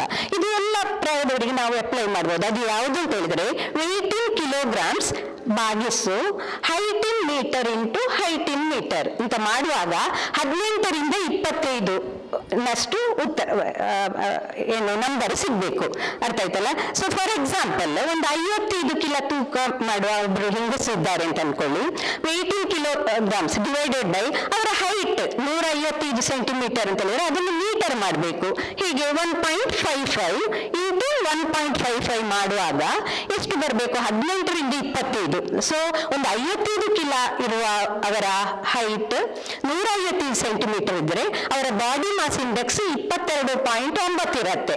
ಅವರು ಸರಿಯಾಗಿದ್ದಾರೆ. ಯಾಕಂದ್ರೆ 18ರಿಂದ 25 ಇರ್ಬೋದು. 18ರಿಂದ ಕಡಿಮೆ ಇದ್ರೆ ಅಂಡರ್ ವೆಯ್ಟ್ ಅಂತ ಹೇಳ್ತೇವೆ. 25ಕ್ಕಿಂತ ಜಾಸ್ತಿ 30ಕ್ಕಿಂತ ಕಡಿಮೆ ಇದ್ರೆ ಓವರ್ ವೆಯ್ಟ್ ಅಂತ ಹೇಳ್ತೇವೆ. 30ಕ್ಕಿಂತ ಜಾಸ್ತಿ ಇದ್ರೆ ಒಬೆಸಿಟಿ ಅಥವಾ ಮಜ್ಜುತನ ಅಲ್ವಾ. ನೀವು ಹೇಳ್ತೇವೆ ಕೆಲವರು ಹೇಗಿರ್ತಾರೆ ನೋಡುವಾಗ ಅಲ್ಲ, ಒಳ್ಳೆ ಡ್ರಮ್ಮನ ಹಾಗೆಲ್ಲ ನಾವು ನಿಜವಾಗಿ ಹಾಗೆ ಹೇಳ್ಬಾರ್ದು, ಬಟ್ ಎಲ್ಲರೂ ಆ ಥರ ಹೇಳ್ತಾರೆ, ಕಡ್ಡಿ ಡುಮ್ಮಿ ಅಲ್ವಾ, ಏನೆಲ್ಲ ಹೇಳಿ ನಮ್ಮನ್ನು ಇದು ಮಾಡ್ತಾರೆ. ಸೊ ನಿಮಗೆ ನಿಮ್ಮ ದೇಹವನ್ನು ಪ್ರೀತಿಸ್ಬೇಕು ನೀವು, ಅದಕ್ಕೆ ನಿಮ್ಮ ಬಾಡಿ ಮಾಸ್ ಇಂಡೆಕ್ಸ್ ಚೆನ್ನಾಗಿ ಗೊತ್ತಿರಬೇಕು. ಸೊ ಈ ಸಂದರ್ಭದಲ್ಲಿ ಇನ್ನೂ ದೈಹಿಕವಾಗಿ ಅನೇಕ ಚಾಲೆಂಜಸ್ಗಳಿದೆ. ಮುಟ್ಟು ಸಂಬಂಧಿ ತೊಂದರೆಗಳನ್ನು ವೀಣಾ ಡಾಕ್ಟರ್ ಕೊಟ್ರೆ ಅವರು ಗಂಟೆಗಟ್ಟಲೆ ನಿಮಗೆ ಹೇಳ್ಯಾರು. ಅದನ್ನೆಲ್ಲ ನಾನು ಹೇಳುವ ಇದು ಸಂದರ್ಭ ಇದಲ್ಲ ಅಂತ ಅನ್ಕೊಂಡಿದೆ. ಯಾಕೆಂದ್ರೆ ನಮಗೆ ಬೇರೆ ವಿಷಯ ಸಹ ಮಾತಾಡ್ಬೇಕು. ಇರ್ರೆಗ್ಯುಲರ್ ಮೆನ್ಸಸ್ ಆಗೋದು, ಮತ್ತೆ ಕರೆಕ್ಟ್ ಆಗಿ ಮುಟ್ಟಾಗದಿರ್ಬೋದು, PCOD ಹಾಗೆಲ್ಲ ಇದ್ದು ಏನಾಗತ್ತೆ ಅಂತ ಹೇಳಿದ್ರೆ ಮುಂದೆ ಇನ್ಫರ್ಟಿಲಿಟಿ, ಮಕ್ಕಳಿಲ್ಲದಂತಹ ಸ್ಥಿತಿಗೆ ಸಹ ಬರಬಹುದು. ಇದಕ್ಕೆಲ್ಲ ಕಾರಣ ಸರಿಯಾಗಿ ಆಹಾರ ಪದ್ಧತಿ ಇಲ್ಲದಿರುವಂತದ್ದು. ಅದರ ಬಗ್ಗೆ ದೈಹಿಕವಾಗಿ ಸವಾಲುಗಳನ್ನು ಸಮರ್ಥವಾಗಿ ನಿರ್ವಹಿಸುವುದು ಹೇಗೆ ಅಂತ ನಾನು ಮತ್ತೆ ನಿಮ್ಮಲ್ಲಿ ಹೇಳ್ತೇನೆ. ಮತ್ತೆ ಸಾಮಾನ್ಯವಾಗಿ ಏನು ಹೇಳಿದ್ರೆ ನಿಮಗೆಲ್ಲರದು ಹೇಗೆ ಮುಖ ಹೇಗಿರ್ಬೇಕು, ಕ್ಲೀನ್ ಇರ್ಬೇಕು ಅಂತ ಅಲ್ವಾ. ಅಡ್ವರ್ಟೈಸ್ಮೆಂಟ್ ಅಲ್ಲೆಲ್ಲ ಹೇಗೆ ಒಂದೇ ಒಂದು ಮೊಡವೆ ಇರಬಾರ್ದು. ನೀವು ನಂಬಲಿಕ್ಕಿಲ್ಲ, ನಮ್ಮಲ್ಲಿ ಎಲ್ಲ ಡಾಕ್ಟರ್ಗಳಿಗೆಲ್ಲ ಅನುಭವ ಇರ್ಬೋದು. ನಾವು ಸಣ್ಣದಿರುವಾಗ ನಮಗೆ ಖಂಡಿತವಾಗಿಯೂ ಮೊಡವೆಗೆ ಟ್ರೀಟ್ಮೆಂಟ್ಗೆ ಹೋದ ನೆನಪಿಲ್ಲ. ಅದನ್ನೆಲ್ಲ ನಾವು ಅದೊಂದು ಸ್ವಾಭಾವಿಕ, ಒಂದು ಹುಡುಗಿ ಹೆಂಗಸಾಗಿ ಮಾರ್ಪಾಡುವಾಗುವಾಗ ಕೆಲವೊಂದು ಹಾರ್ಮೋನುಗಳು ಚೇಂಜ್ ಆಗತ್ತೆ, ನಾವು ಅದನ್ನು ಸ್ವೀಕರಿಸ್ತೇವೆ. ಈಗ ನೀವು ನಂಬಲಿಕ್ಕಿಲ್ಲ, ಮೊಡವೆಗೆ ಟ್ರೀಟ್ಮೆಂಟ್ಗೆ ಹುಡುಗಿಯರಿಗಿಂತಲೂ ಹುಡುಗರು ಜಾಸ್ತಿ ಬರ್ತಾರೆ. ಯಾಕೆ? ನಾವೆಲ್ಲ ನೋಡುದೇನು ಅಡ್ವರ್ಟೈಸ್ಮೆಂಟ್ ನೋಡ್ತೀವಿ. ಮುಖ ಎಲ್ಲ ಹೇಗಿರ್ಬೇಕು, ಒಂದೇ ಒಂದು ಕಲೆ ಇದ್ರೆ ಹೇಗೆ ಓಡೋಡ್ಕೊಂಡು ಬರ್ತಾರೆ ಹೇಳಿದ್ರೆ ಆ ಲೆವೆಲ್ ಕ್ಲೀನ್ ಆಗಿರೋ ಮುಖ ಬೇಕು, ಇಲ್ಲದಿದ್ರೆ ಸಾಮಾಜಿಕವಾಗಿ ಸ್ವೀಕಾರಾರ್ಹ ಅಲ್ಲ ಅಂತ. ಇದೆಲ್ಲ ನೀವು ಅದನ್ನು ಯಾವ ಉಗುರಿಂದ ಏನೋ ತಾಗಿಸದಿದ್ರೆ, ಅದಕ್ಕೆ ಗಾಯ ಮಾಡದಿದ್ರೆ ಸಹಜವಾಗಿ ಖಂಡಿತವಾಗಿ ಅದು ಪ್ರಾಬ್ಲಮ್ ಆದರೆ ತಜ್ಞರು ಇದನ್ನು ಕನ್ಸಲ್ಟ್ ಆಗ್ಬೋದು. ಬಟ್ ಒಂದು ನಿಮಗೆ ಗೊತ್ತಿರಬೇಕು ಯಾವಾಗ ಕನ್ಸಲ್ಟ್ ಆಗಬೇಕು, ಯಾವಾಗ ಕನ್ಸಲ್ಟ್ ಆಗುವ ಅಗತ್ಯ ಇಲ್ಲ ಅಂತ ಹೇಳೋದು ನೀವು ನೆನ್ಕೊಳ್ಬೇಕು. ಇದೆಲ್ಲ ಸ್ವಲ್ಪವಾಗಿ ಮಾತ್ರ ನಾನು ದೈಹಿಕವಾಗಿ ನಿಮ್ಮ ಎದುರಿರುವಂತಹ ಸವಾಲುಗಳು ಹೇಳಿದರೆ. ಇನ್ನು ಮುಖ್ಯ ನನಗೆ ತುಂಬಾ ಇಷ್ಟ ಇರುವಂತಹ ಸವಾಲುಗಳು ಯಾವುದು ನಿಮ್ಮ ಎದುರು ಹೇಳಬೇಕು ಅಂತ ಹೇಳಿದ್ರೆ ಅದೆಲ್ಲ ನಿಮ್ಮ ಮೈಂಡ್ ಅಥವಾ ಮನಸ್ಸಿನ ಬಗ್ಗೆ ನಿಮಗಿರುವಂತಹ ಸವಾಲುಗಳು ಅಲ್ವಾ. ಸಾಮಾನ್ಯವಾಗಿ ಹೇಗೆ ಒಂದು ಹುಡುಗಿ ಹೆಂಗಸಾಗಿ ಮಾರ್ಪಾಟಾಗುವಾಗ ಯಾವ ತರ ಸಡನ್ ಬರ್ತಾರೆ ಅಂತ ಹೇಳಿದ್ರೆ ಅಟಾನಮಿ ಅಲ್ವಾ. ನಾನು ದೊಡ್ಡವಳಾಗಿದ್ದೇನೆ, ನಾನಿನ್ನು ಯಾಕೆ ಅಪ್ಪ ಅಮ್ಮ ಹೇಳಿದಾಗೆ ಕೇಳಬೇಕು ಅಲ್ವಾ, ಆ ತರ ಅಟಾನಮಿ ಅಂತ ಬರುತ್ತೆ. ಮತ್ತೆ ಈಗಾಗಲೂ ಹೇಳಿದಾಗೆ ಡಿಫೆಕ್ಟ್ಸ್ ಅಂಡ್ ಡಿಫಾರ್ಮಿಟಿ ಅಂತ ಇರ್ತದೆ. ಏನು ಸಣ್ಣ ಸಣ್ಣ ವಿಷಯಗಳು ಸಹ ನನ್ನದು ಸರಿ ಇಲ್ಲ, ನನ್ನ ಕೂದಲು ಸರಿ ಇಲ್ಲ, ನನ್ನ ಮೂಗು ಸರಿ ಇಲ್ಲ, ನನ್ನ ಚರ್ಮದ ಬಣ್ಣ ಸರಿ ಇಲ್ಲ, ಈ ತರ ಎಲ್ಲ ನಾನು ತಮಾಷೆಗೆ ಹೇಳಿಕೊಂಡೆ. ಹದಿಹರೆಯದ ಹುಡುಗ ಅಥವಾ ಹುಡುಗಿಯನ್ನು ತಕೊಂಡ್ರೆ ಅವ್ರು ಹೇಳ್ತಾರೆ ನನ್ನ ಕೂದಲಿಂದ ಹಿಡಿದು ಕಾಲಿನ ಉಗುರಿನವರೆಗೆ ಯಾವುದೂ ಸರಿ ಇಲ್ಲ ಅಂತ ಅಲ್ವಾ. ಆ ಲೆವೆಲ್ ಅಲ್ಲಿ ಯಾಕೆ ನಿಮಗೆ ಆಗ್ತದೆ ಅಂತ ಹೇಳಿದ್ರೆ ನೀವು ಅಡ್ವರ್ಟೈಸ್ಮೆಂಟ್ ಅಲ್ಲಿ ನೋಡ್ತೀರಿ, ಯಾರ್ಯಾರ ಫೋಟೋ ನೋಡ್ತಾರೆ ಅದನ್ನೆಲ್ಲ ಫೋಟೋಶಾಪ್ ಅಲ್ಲಿ ಮಾಡಿ ಏನೆಲ್ಲ ಚೇಂಜ್ ಮಾಡಿ ಅವರು ಹಾಕೋದು ಅಂತ ಗ್ರಹಿಸುವುದಿಲ್ಲ. ನೀವೆಲ್ಲ ಅನ್ಕೊಳ್ತೀರಿ ಅವರೆಲ್ಲ ನಿಜವಾಗಿ ಅಷ್ಟು ಚೆಂದಾಗಿದ್ದಾರೆ, ನಾನು ಚೆನ್ನಾಗಿಲ್ಲ ಅಂತ ಅಲ್ವಾ. ಮತ್ತೆ ನೆಕ್ಸ್ಟ್ ಮಾನಸಿಕವಾಗಿ ನಿಮ್ಮ ಎದುರುವ ಸವಾಲುಗಳು ಅಂತ ಹೇಳಿದ್ರೆ ಓಲ್ಡ್ ವರ್ಸಸ್ ನ್ಯೂ ಆಯ್ತಾ. ಅಪ್ಪ ಅಮ್ಮ ಒಂದು ಹೇಳ್ತಾರೆ, ಟೀಚರ್ಸ್ಗಳು ಒಂದು ಹೇಳ್ತಾರೆ, ಸಹಪಾಠಿಗಳು ಇನ್ನೊಂದು ಹೇಳ್ತಾರೆ ಅಲ್ವಾ. ಸೊ ನಾನು ಯಾವುದನ್ನು ತೆಕ್ಕೊಳ್ಬೇಕು ಅಂತ ಹೇಳುವ ಒಂದು ದ್ವಂದ್ವ ಬರುತ್ತೆ. ಮತ್ತೆ ನಿಮ್ಮ ಎದುರುವ ಮಾನಸಿಕ ಸವಾಲುಗಳು ಅಂತ ಹೇಳಿದ್ರೆ ಲರ್ನಿಂಗ್ ಪ್ರಾಬ್ಲಮ್ಗಳು, ಕಲಿಕೆಯಲ್ಲಿ ಇಂಟ್ರೆಸ್ಟ್ ಇಲ್ಲದಿರೋದು ಆಯ್ತಾ. ಮತ್ತೆ ಎಕ್ಸ್ಪ್ರೆಷನ್ ಆಫ್ ಇಮೋಷನ್ ಗೊತ್ತಿರೋದಿಲ್ಲ ನಿಮಗೆ. ನೀವು ನೋಡಿರ್ತೀರಿ ನಿಮ್ಮ ಹೆಣ್ಣು ಮಕ್ಕಳೇ ಮುಟ್ಟಿನ ಸಂದರ್ಭದಲ್ಲಿ ಅಥವಾ ಮೂಡಿನಲ್ಲಿ ವ್ಯತ್ಯಾಸ ಇರುತ್ತೆ ಅಲ್ವಾ. ಕೆಲವೊಮ್ಮೆ ಅವಳು ತುಂಬಾ ಖುಷಿಯಲ್ಲಿರುತ್ತಾಳೆ ಅಲ್ವಾ, ಕೆಲವೊಮ್ಮೆ ಕೋಪ ಅಲ್ವಾ, ಎಗ್ರೆಸಿವ್, ಇಂಪಲ್ಸು, ಕೈಯಲ್ಲಿದ್ದದನ್ನು ತೆಗೆದು ಬೀಸಾಡೋದು, ಈ ತರ ಎಲ್ಲ ಕಿರಿಕಿರಿ ಆಗೋದು, ಇದೆಲ್ಲ ನಿಮಗೆ ಈ ಸಂದರ್ಭದಲ್ಲಿ ಆಗ್ತದೆ ಅಂತ ಅರಿವು ಇದ್ರೆ ನೀವು ಅದನ್ನು ಸಮರ್ಥವಾಗಿ ನಿರ್ವಹಿಸಲಿಕ್ಕೆ ಸಾಧ್ಯ ಉಂಟು. ಮತ್ತೆ ನಿಮಗೆ ಸೆಕ್ಸುವಾಲಿಟಿಯ ಬಗ್ಗೆ, ಲೈಂಗಿಕತೆ ಬಗ್ಗೆ ತುಂಬಾ ಕುತೂಹಲ ಇರುತ್ತೆ. ಯಾಕಂದ್ರೆ ಸೋಷಿಯಲ್ ಮೀಡಿಯಾದಲ್ಲಿ ನೀವೆಲ್ಲ ಈಗಾಗಲೇ ಯಾವುದು ನಿಮ್ಮ ಪ್ರಾಯಕ್ಕೆ ನೋಡಬಾರ್ದು ಅದನ್ನೆಲ್ಲ ನೋಡಿ ಇನ್ನಷ್ಟು ಕುತೂಹಲ ಹಾಗೂ ತಪ್ಪು ಮಾಹಿತಿ ಇರುವ ಸಾಧ್ಯತೆಗಳು ಸಹ ಇದೆ. ಮತ್ತೆ ಏನಂತ ಹೇಳಿದ್ರೆ ನಿಮಗೆಲ್ಲ ಹೆಚ್ಚಿನವರಿಗೆ ಗುರಿ ಇಲ್ಲದೆ ಇರುವ ಹಾಗೆ ಸಹ ಇರ್ತಾರೆ. ಯಾವುದೇ ಜೀವನದಲ್ಲಿ ಉದ್ದೇಶ ಅರ್ಥ ಗೊತ್ತಿಲ್ಲದೆ, ಏನೋ ಗುರಿ ಇಲ್ಲದೆ ಆಚೆ ಈಚೆ ಓಡ್ಕೊಂಡ ಇರುವ ಸಾಧ್ಯತೆಗಳು ಇದೆ. ಸೊ ಈ ಸಂದರ್ಭದಲ್ಲಿ ನಿಮ್ಮ ಮನಸ್ಸನ್ನು ನೀವು ಚೆನ್ನಾಗಿ ಅರ್ಥ ಕೊಡಬೇಕು ಅಂತ ಹೇಳಿದ್ರೆ ನಿಮ್ಮ ಬ್ರೈನ್ ಅನ್ನು ನೀವು ಅರ್ಥ ಮಾಡ್ಕೊಳ್ಬೇಕು. ದಯವಿಟ್ಟು ಒಂದು 2 ನಿಮಿಷ, ಈಗ ಹಿಂದಿನ ಸೀಟ್ನವರು ನಿದ್ದೆಗೆ ಹೋಗಿದ್ರು ಸಹ ದಯವಿಟ್ಟು ಒಂದು 3 ನಿಮಿಷದ ಬಗ್ಗೆ ಇನ್ನಷ್ಟು ಕಾನ್ಸಂಟ್ರೇಟ್ ಆಗಿ ಕೇಳಿ. ಯಾಕೆ ಹೇಳಿದ್ರೆ ನಿಮ್ಮ ಮೆದುಳನ್ನು ಅರ್ಥ ಮಾಡ್ಕೊಂಡ್ರೆ ನಿಮಗೆ ಖಂಡಿತ ಒಂದು ನೆನಪಿಟ್ಕೊಳ್ಳಿ, 24 ವರ್ಷ ಆಗದೆ ಒಂದು ವ್ಯಕ್ತಿಯ ಮೆದುಳು ಪೂರ್ತಿ ಡೆವಲಪ್ ಆಗಿರುವುದಿಲ್ಲ. ಸೊ ನಾವು ನೋಡ್ತೀವಿ ಈಗ 18 ವರ್ಷ ಆಗ್ಲಿಕ್ಕೆ ಕಾಯ್ತಾರೆ ಹೆಣ್ಣು ಮಕ್ಕಳು, ಯಾವಾಗ ಅಪ್ಪ ಅಮ್ಮನನ್ನು ಧಿಕ್ಕರಿಸಿ ತಾನು ಮೆಚ್ಚಿದ ಸೋ ಕಾಲ್ಡ್ ವ್ಯಕ್ತಿಯೊಂದಿಗೆ ಮದುವೆ ಮಾಡ್ಕೊಳ್ಬಹುದು ಅಂತ. ದಯವಿಟ್ಟು ಅನ್ಕೊಳ್ಳಿ, 18 ವರ್ಷ ಆಗುವಾಗ ಮೆಜಾರಿಟಿ ಅಂತ ಲೀಗಲಿ ಬಂದಿರ್ಬೋದು, ಆದ್ರೆ ನಿಮ್ಮ ಬ್ರೈನಿಗೆ ಮೆಚುರಿಟಿ ಬಂದಿರೋದಿಲ್ಲ. ಇದು ನಿಮಗೆ ಅರ್ಥ ಆದ್ರೆ ನೀವು ಯಾಕೆ ನಿಮ್ಮ ಟೀಚರ್ಸ್ಗಳು ಹೇಳುವ ಮಾತು ಕೇಳಬೇಕು, ನಿಮ್ಮ ಅಪ್ಪ ಅಮ್ಮ ಹೇಳಿದ ಮಾತುಗಳನ್ನು ಕೇಳಬೇಕು ಅಂತ ಅರ್ಥ ಆಗ್ತದೆ. ಮೆದುಳಿನಲ್ಲಿ ಲಿಂಬಿಕ್ ಸಿಸ್ಟಮ್ ಅಂತ ಇದೆ, ಮತ್ತೆ ಪ್ರೀಫ್ರಂಟಲ್ ಏರಿಯಾ ಅಂತ ಇದೆ. ಸೊ ನೀವೆಲ್ಲ ವಿಜ್ಞಾನದ ವಿದ್ಯಾರ್ಥಿಗಳು, ಇನ್ನೆಲ್ಲ ಟೆಕ್ಸ್ಟ್ ಬುಕ್ಗಳಲ್ಲಿ ಮೆದುಳಿನ ಬಗ್ಗೆ ಎಲ್ಲ ಮಾಹಿತಿ ಇದೆ. ಲಿಂಬಿಕ್ ಸಿಸ್ಟಮ್ ಹೇಗೆ ಅಂತ ಹೇಳಿದ್ರೆ ಒಂದು 13 ವರ್ಷ ಆಗುವಾಗ ಲಿಂಬಿಕ್ ಸಿಸ್ಟಮ್ ಆಕ್ಟಿವೇಟ್ ಆದಾಗ ಹುಡುಗ ಅಥವಾ ಹುಡುಗಿ ಹೇಗೆ ಇರ್ತಾರೆ ಹೇಳಿದ್ರೆ ಫುಲ್ ಆಫ್ ಇಮೋಷನ್, ಭಾವನೆಗಳು ಆಯ್ತಾ, ಅತ್ಯಂತ ಪ್ರೀತಿ, ಅತ್ಯಂತ ಕೋಪ ಆಯ್ತಾ. ಅದರೊಟ್ಟಿಗೆ ಹುಡುಗರಿಗೆ ಹೇಳಿದ್ರೆ ರಿಸ್ಕ್ ಟೇಕಿಂಗ್ ಬಿಹೇವಿಯರ್, ವೇಗ, ಅರ್ಥ ಆಯ್ತಲ್ಲ, ಫಾಸ್ಟ್ ಹೋಗ್ಬೇಕು ಬೈಕ್ನಲ್ಲಿ ಅಲ್ವಾ. ಇಲ್ಲಿ ಈಜಬೇಡಿ ಅಂತ ಬೋರ್ಡ್ ಹಾಕ್ತಾರ, ಅಲ್ಲಿ ಈಜಬೇಕು, ನಾನು ನನ್ನ ಪೌರುಷತ್ವವನ್ನು ತೋರಿಸ್ಬೇಕು, ಈ ತರ ಎಲ್ಲ ಭಾವನೆಗಳು ಇರ್ತದೆ. ಇದಕ್ಕೆ ಯಾವಾಗ ಕಂಟ್ರೋಲ್ ಬರ್ತದೆ ಅಂತ ಹೇಳಿದ್ರೆ ಪ್ರೀಫ್ರಂಟಲ್ ಏರಿಯಾ ಅಂತ ಇದೆ ಮೆದುಳಿನಲ್ಲಿ.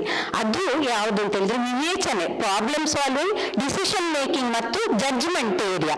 ಇದು ಚೆನ್ನಾಗಿ ಡೆವಲಪ್ ಆಗೋದು 21ರಿಂದ 24 ವರ್ಷ. ಸೊ ನಿಮ್ಮ ಮೆದುಳು ಹೇಗೆ ಅಂತ ಹೇಳಿದ್ರೆ, ನಿಮಗೆಲ್ಲ ವಾಹನ ಇಷ್ಟವಾ, ಕಾರ್ ಇಷ್ಟವಾ ಅಲ್ವಾ, ಹುಡುಗರಾದ್ರೆ ತುಂಬಾನೇ ಇಷ್ಟಪಡ್ತಾರೆ ವಾಹನ. ನೀವು ಒಂದು ಅನ್ಕೊಳ್ಳಿ, ನಿಮ್ಮ ಮೆದುಳು ಯಾವ ರೀತಿ ಅಂತ ಹೇಳಿದ್ರೆ, ನಿಮ್ಮ ಹತ್ರ ಒಂದು ಒಳ್ಳೆ ಪಾಶ್ ಕಾರ್ ಇದೆ ಈ ಪ್ರಾಯದಲ್ಲಿ, ಹೇಗೆ ವೇಗವಾಗಿ ಬಿಡ್ಲಿಕ್ಕೆ ನಿಮಗೆ ಗೊತ್ತು, ಅರ್ಥ ಆಯ್ತಾ. ನೀವು ಎಷ್ಟು ಕಲ್ತಿದ್ದೀರಿ ಅಂತ ಹೇಳಿದ್ರೆ first gear, second gear, third gear, fourth gear, ಇನ್ನು ಏನು 6th ಗೇರ್ ವರೆಗೆ ಉಂಟು ಇಲ್ಲ, ಅದನ್ನೆಲ್ಲ ಹೋಗ್ಲಿಕ್ಕೆ ನಿಮಗೆ ಗೊತ್ತು.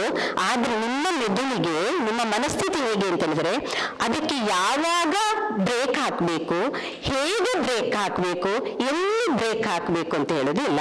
ಸೊ ದಯವಿಟ್ಟು ನಾನೆಲ್ಲರ ಹತ್ರ ಕೇಳ್ಕೊಳ್ಳೋದು, ಯಾವುದೇ ನಿರ್ಧಾರ ಮಾಡುವಾಗ ಒಂದಂತೂ ನಿಂತ್ಕೊಳ್ಳಿ, ಎಲ್ಲಿಂದ ಯಾರೋ ಒಬ್ರು ಡಾಕ್ಟರ್ ಬಂದಿದ್ದಾರೆ, ಅವರು ನಮಗೆ ಹೇಳಿದ್ದಾರೆ ನಮ್ಮ ಮೆದುಳು ಪೂರ್ತಿ ಡೆವಲಪ್ ಆಗಲಿಲ್ಲ. ಸೊ 24 ವರ್ಷದಿಂದ ವರೆಗೆ ನಾನು ತಾಳ್ಮೆಯಿಂದ ನನ್ನ ಜೀವನದ ಮೇಜರ್ ನಿರ್ಧಾರಗಳನ್ನು ತೆಗಿಲಿಕ್ಕೆ ಕಾಯ್ತೇನೆ ಅಂತ ಈ ಒಂದು ಅರಿವು ಇದ್ರೆ ಖಂಡಿತವಾಗಿಯೂ ನೀವು ಆ ತರದ ರಿಸ್ಕ್ ಟೇಕಿಂಗ್ ಬಿಹೇವಿಯರ್ ಅಥವಾ ಸಾಮಾಜಿಕವಾಗಿ ಸ್ವೀಕಾರಾರ್ಹ ಅಲ್ಲದ ವರ್ತನೆಗಳನ್ನು ನೀವು ಖಂಡಿತ ಮಾಡ್ಲಿಕ್ಕಿಲ್ಲ. ಈ ನಿಟ್ಟಿನಲ್ಲಿ ಒಟ್ಟಿನಲ್ಲಿ ನಾನೊಂದು 13 ವರ್ಷದ ಹುಡುಗಿಯ ಕಥೆಯನ್ನು ನಿಮ್ಮ ಹತ್ರ ಹೇಳಬೇಕು.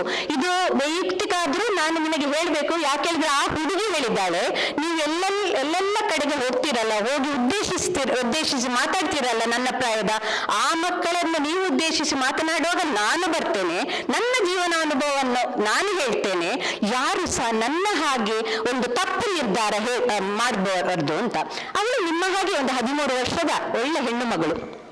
ಅವಳಿಗೆ ಹೇಗಾಯ್ತು ಅಂತ ಹೇಳಿದ್ರೆ ನಿಮಗೆಲ್ಲ ಗೊತ್ತು, ಸೋಷಿಯಲ್ ಮೀಡಿಯಾದಲ್ಲಿ ಹೇಗೆ ನೀವು ಅದರಲ್ಲೂ ಹೆಣ್ಣು ಮಕ್ಕಳು ತುಂಬಾವಾಗಿ ಭಾವನಾತ್ಮಕವಾಗಿ ವಲ್ನರಬಲ್. ನೀವು ಯಾರೋ ಹೇಳಿದ್ರೆ ತುಂಬಾ ಬೇಗ ನಂಬ್ತೀರಿ ಅಲ್ವಾ. ನನಗೆ ಒಮ್ಮೊಮ್ಮೆ ಬೇಸರ ಆಗೋದು, ನಾನು ವೀಣಾ ಡಾಕ್ಟರ್ ಎಲ್ಲ ಇರುವಾಗ ನಮ್ಮ ಕ್ಲಾಸಿನಲ್ಲಿ ಹುಡುಗಿಯರು ಮಾತ್ರ ಇದ್ರೆ ಹೇಳ್ಬೋದು, ನಮ್ಮ KMC ಯಲ್ಲಿ 1ರಿಂದ 10 ರ್ಯಾಂಕ್ ಕೂಡ ಎಲ್ಲರೂ ಹುಡುಗಿಯರು.